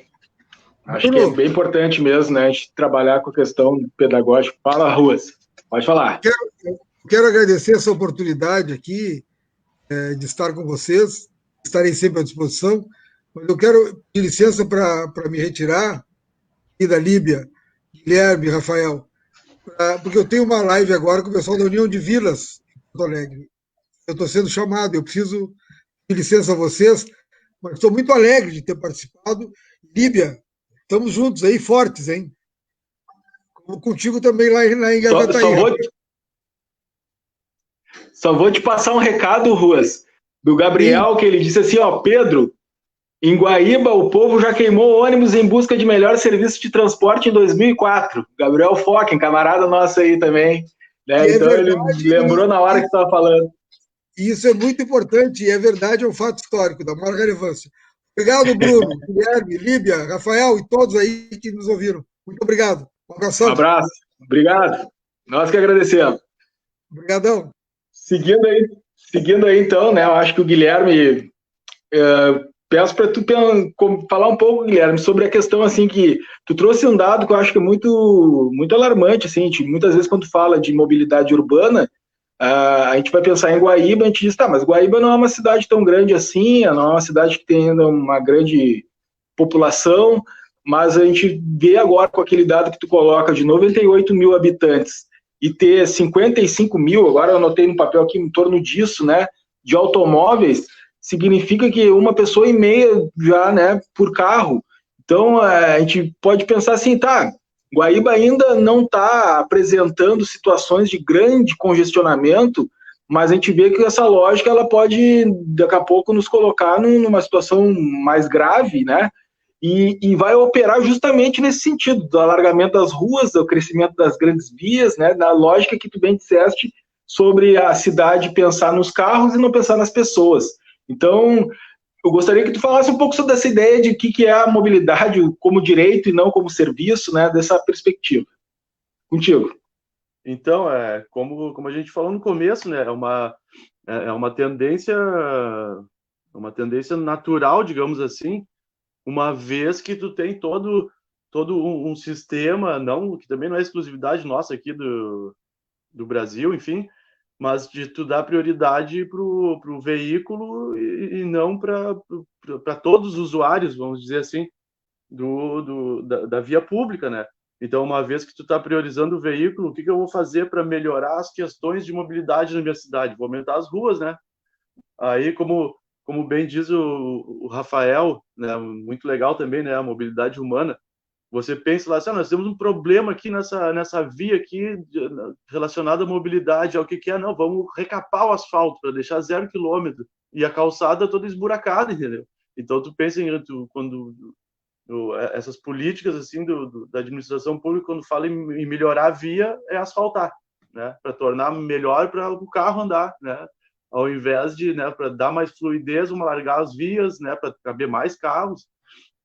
Então, tudo isso e também essa política, vamos dizer assim, de tu incentivar as pessoas a comprar carro, né, tu tirando impostos, né, na fabricação e venda de veículos, etc., vai jogando cada vez mais veículos para dentro do sistema viário, né, do município, enfim, do estado, do país, e chega um ponto que não tem como mais, né, se tornar viável, né?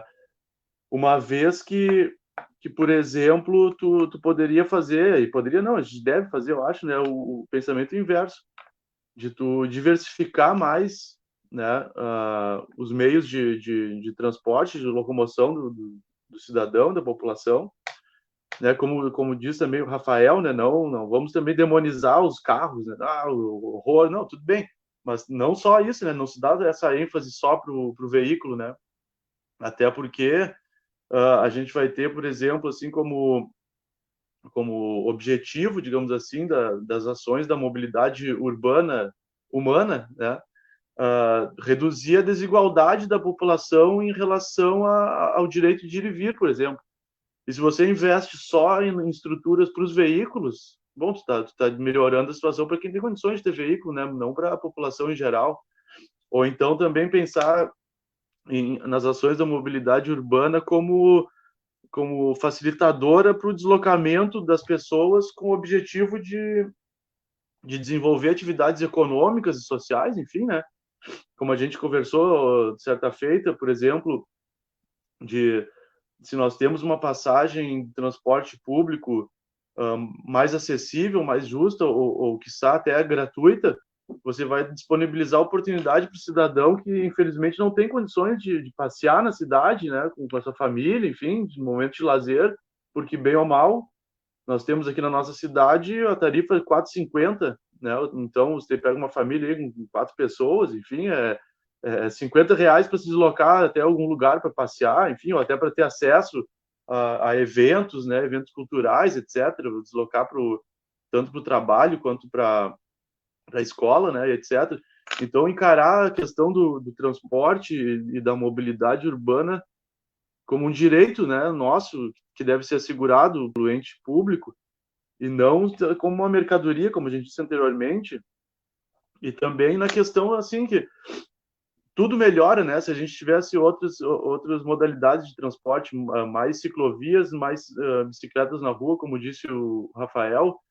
Tu retira veículos da rua, transporte público de qualidade e com preço justo ou até gratuito, retira veículos da rua. Retirando veículos da rua, tudo bem, como tu disseste, Bruno, Guaíba não é uma cidade que tem congestionamentos, né? Mas já se sente uma certa lentidão, né? Em horários específicos ali no nosso trânsito aqui da cidade, trânsito de veículos, né? Mas também questões, por exemplo, de redução de emissão de gases, né? Questões ambientais são importantíssimas, né? Questões de saúde pública, né? Ou então vamos pegar outros dados, por exemplo, redução de acidentes, né? Tanto com danos materiais quanto com vítimas, né? Redução com gastos com deslocamento, enfim, de SAMU ou de internação de pessoas que se envolvem em acidentes de trânsito aí, né? Que a gente sabe que é um dado alarmante também, né? Então, eu acho que tudo isso tem que ser pensado e mais, assim, não, a gente percebe, pelo menos eu percebo hoje que na maioria das cidades, enfim, a nossa aqui não é exclusividade guaibense, que o ente público pensa as questões de mobilidade sempre como paliativo, né? Um apagar o incêndio, né? Tá dando um problema aqui, faz isso, tá dando um problema ali, larga a rua. Não se tem um plano, não se pensa a mobilidade como um todo, né? Ou como diz o Rafael, na questão da mobilidade humana, né? Não se pensa nisso, só se pensa quando se pensa em paliativo, né? Melhora um pouquinho aqui, faz isso aqui, mas não se tem um planejamento, né? Que também passaria, por exemplo, como eu citei antes, a questão de nós termos aqui na cidade em torno de 5,5 km de ciclovias que foram feitas por conta da legislação municipal que exigia que elas fossem feitas, e não se teve trabalho nenhum. Eu, pelo menos, não vi trabalho nenhum de educação, incentivo, né, conscientização para a utilização desse meio de transporte. Ou seja, foi dada a estrutura, como o Rafael falou antes, né, foi dada a estrutura, e mesmo assim não se fez a parte de incentivar as pessoas, né, a utilizar ela, né? Então, pior do que não ter estrutura, né? Então, eu acho que deve ser por aí, assim, né? Que tem que fazer parte da agenda, né? Da pauta, né? Do governante, enfim. A mobilidade urbana não é um paliativo que apaga o incêndio, ele tá pegando fogo, vamos lá tocar água. Não, tem que ter todo um projeto, uma dinâmica, né? Para a gente poder minimamente, né? Alcançar e oferecer esse direito, né? Que teve uma alteração na Constituição, agora me falha a memória do ano, né, no artigo 6º, né, que incluiu, né, o transporte, enfim, como direito, né, como direito que o ente público tem que assegurar para o cidadão. Então, eu penso que a gente tem que ter um plano, né, bem elaborado, sério, né, comprometido com essa pauta que é tão importante, né, que a gente pode trazer vários benefícios aí para a população, para nossa vida. Aquele mesmo pensamento, tudo bem, eu não vou usar a bicicleta, mas se tiver menos carro na rua, eu não vou ficar preso no engarrafamento, enfim, ou vai ter menos poluição, etc. Menos pessoas vão estar se envolvendo em acidentes, né? Então, eu acho que tem que ser por aí, né? Pensar como um todo, a questão humana, né? Dos benefícios da população em geral, né? Não só de você conseguir andar melhor de carro, né? Com um veículo, mas todas as questões que envolvem deslocamento e até o desenvolvimento social, né?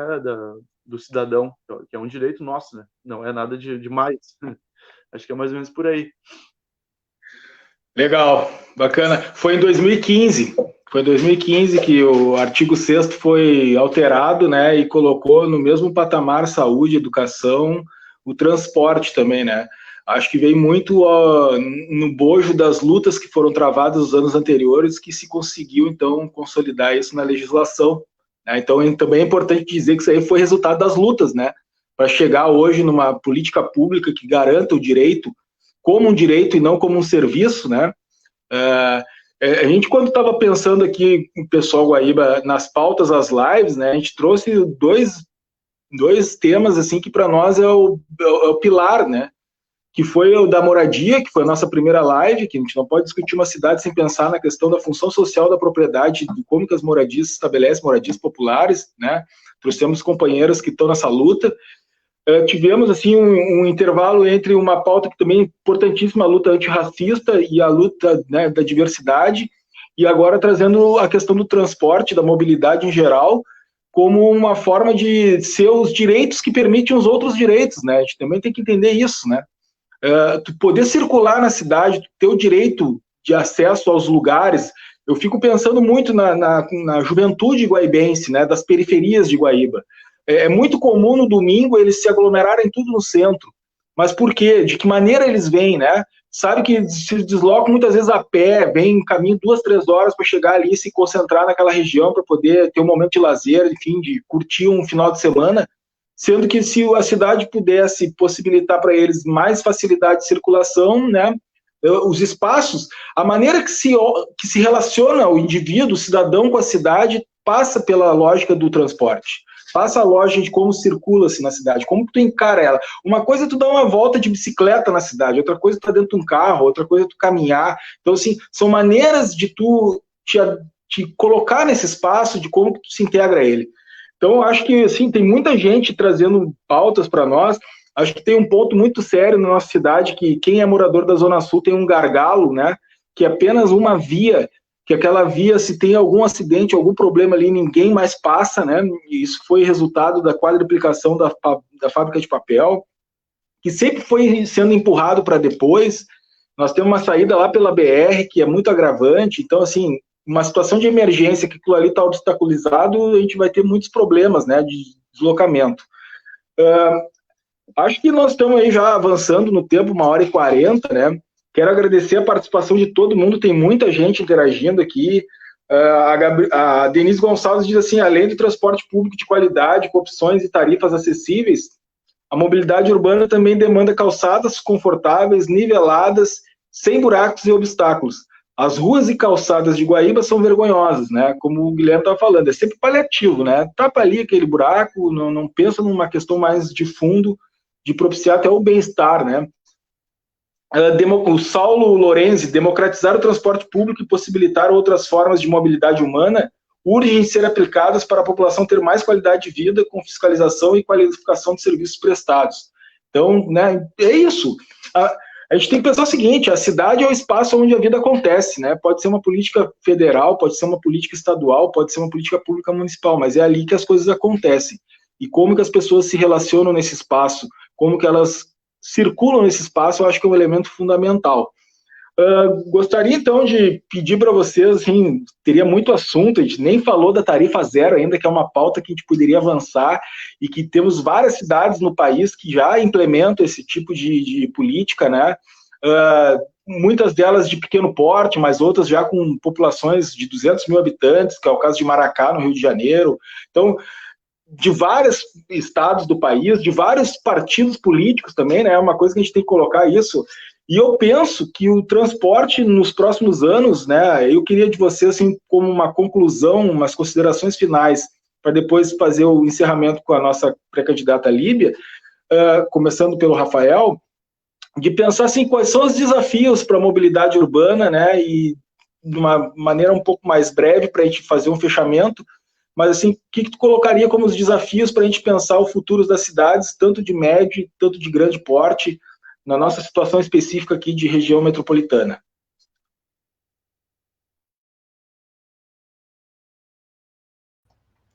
Queria primeiramente agradecer, né, a oportunidade, o espaço. Eu queria destacar uma coisa que eu achei muito legal, cara. Aqui desse lado, né, desse lado, não sei onde é que tá aí na tela, a audiência mais qualificada, cara. Olha a interação e a propriedade sobre o debate, o assunto da galera aqui, incrível. Então, eu quero dar o parabéns aí também para a galera, né? Eu acho que é muito importante que todos nós estejamos ligados nesses debates, nessas questões. Já então, encaminhando, gente, eu queria dizer que os grandes desafios, a meu ver, hoje, passam primeiro e principalmente por essa mudança de paradigma por quem pensa a mobilidade humana nas cidades, né? Que a gente pule dessa lógica de uma mobilidade urbana para humana, né? E eu acho que aqui nós temos militantes, principalmente militantes políticos antenados com essa questão e que nós sejamos agentes, né, dessa transformação, dessa mudança, para que essa mudança de paradigma realmente se efetive. É preciso urgente que a gente paute um novo tipo de cidade, um novo tipo de relação nessa cidade, que a gente retome aquela dimensão humana que eu comentei antes. E até teve um comentário aqui teve uma fala nos comentários que eu achei muito interessante, que a gente até esqueceu de falar e não podemos esquecer de falar. Essa cidade para as pessoas, essa cidade que retoma a dimensão humana, ela também passa por ser também uma cidade sustentável, cara. É urgente que a gente pense, por exemplo, que uma cidade que paute, por exemplo, menos carros e mais bicicletas e mais pessoas caminhando, tudo isso vai ser uma cidade que vai trazer mais sustentabilidade, vai trazer mais qualidade de vida e, principalmente, galera, menos sedentarismo. A gente às vezes não pensa por esse lado e é crucial que a gente pense por esse lado também, né? Porque isso também tem a ver com saúde pública. Olha que maluco, né? A gente pensa, quando a gente começa a perceber que a política é muito mais que eixos separados e isolados, não.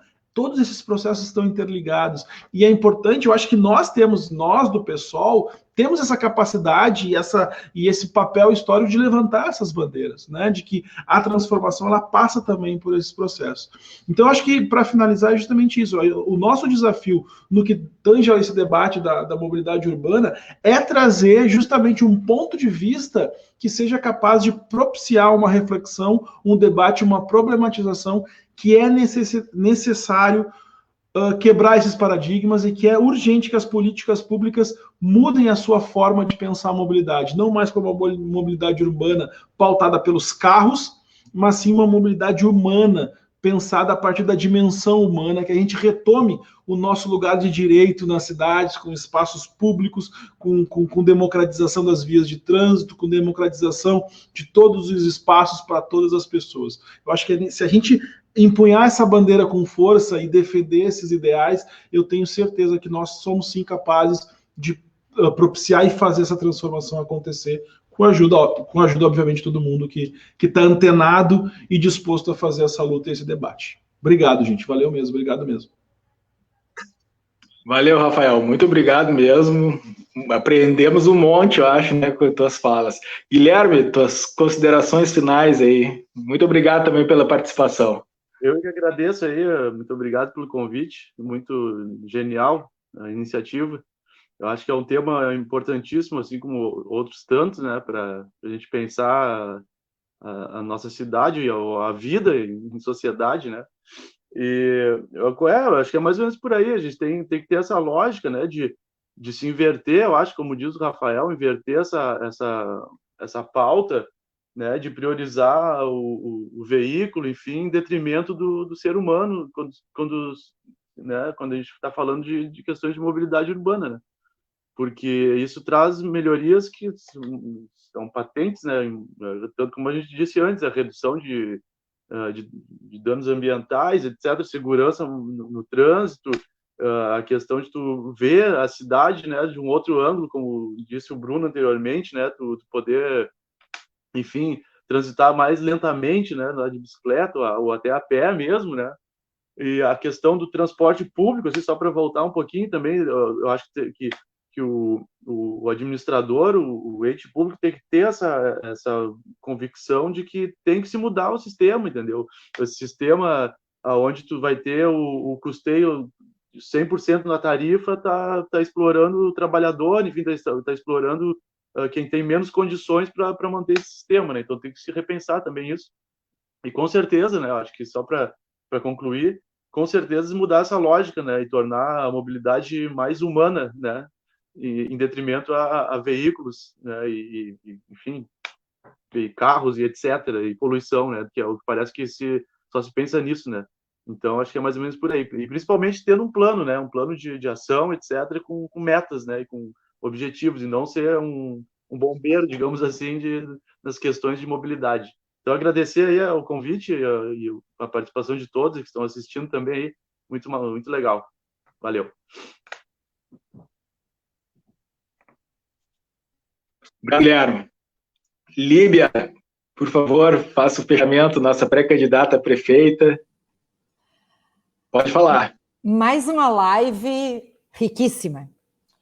E eu ouvindo os camaradas, o Rafael, o Guilherme, o Pedro e o próprio Bruno como mediador, fiquei pensando o significado de tudo que foi dito e como vem reafirmar, né, aquilo que o pessoal pensa a respeito da sociedade que a gente vive hoje.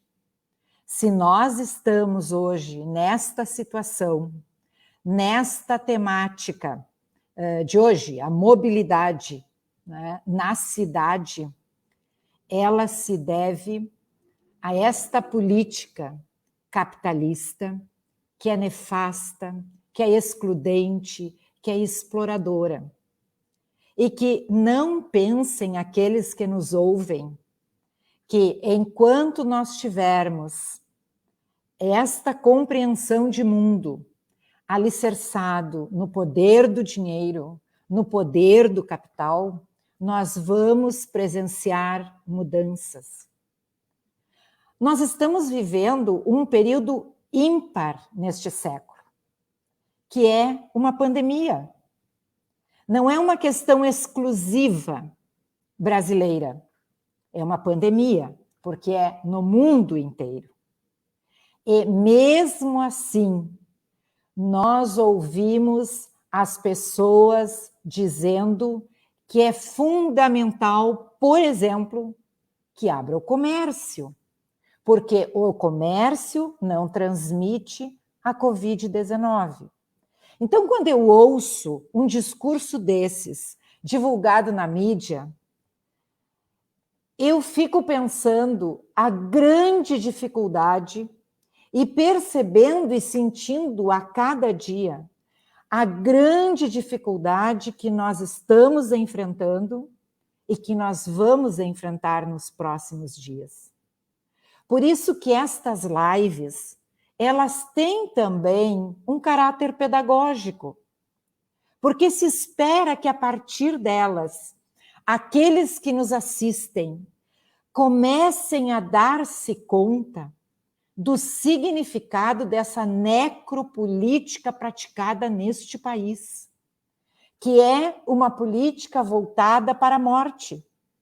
Quando eu falo morte, é também a morte em si, enquanto perda da vida, mas é a morte dos direitos dos trabalhadores, a morte da perda do trabalho, a morte da ausência de direitos e, principalmente, um discurso que permite que as pessoas não consigam visualizar aquilo que acontece diariamente neste país.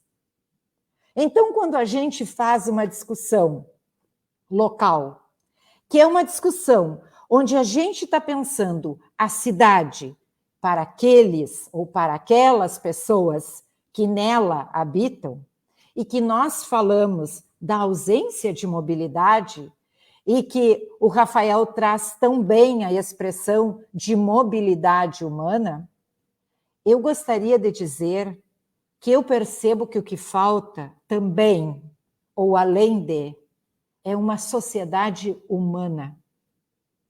Uma sociedade onde aquelas pessoas que são invisíveis, e vamos pegar a questão do transporte, aquelas pessoas que moram na periferia de Guaíba, nos bairros mais distantes, que moram inclusive no campo, na região do campo, mais conhecida como zona rural.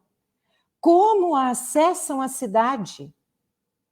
Existe o transporte coletivo para estas pessoas? Tem horários específicos? Como elas se locomovem?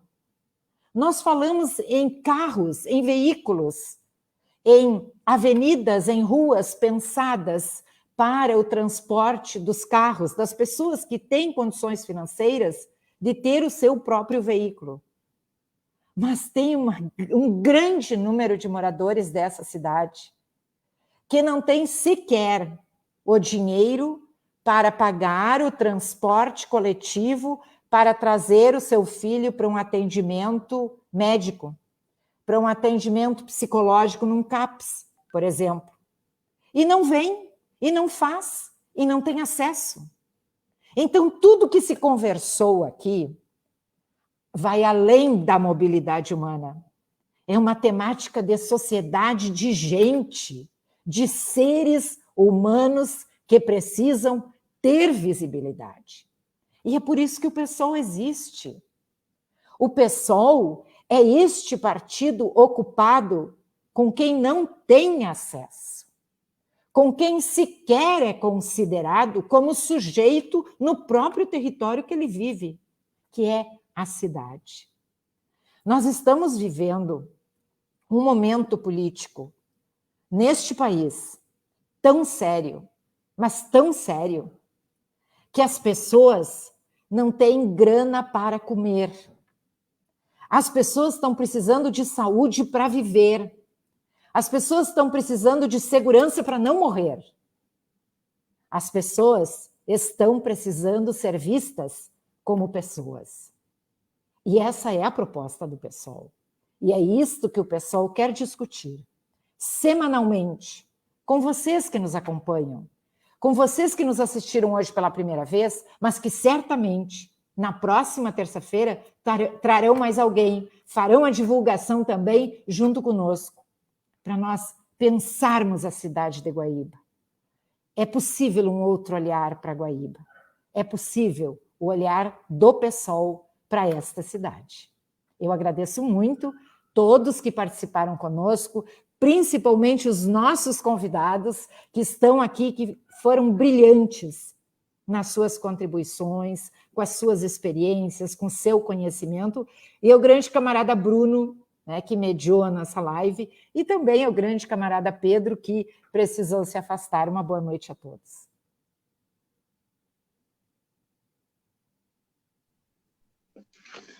Subscrevo essas palavras, agradeço muito a todos e a todas que estiveram conosco até agora, quase 2 horas de live. Rafael, muito obrigado. Guilherme, muito obrigado. Pedro, ouvi o Ricardo aqui comentando.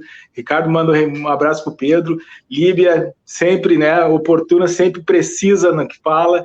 E o pessoal, então, cumpre mais um evento, mais uma tarefa de fazer um debate público, de colocar, né, propostas, de se apresentar para a cidade, de trazer pessoas que estejam conosco, conheçam, que venham, né, somar conosco, e que terça-feira que vem, então, estejamos de novo aqui, né, nesse mesmo espaço. E agora, então, muito obrigado, boa noite e até a próxima. Valeu, obrigado.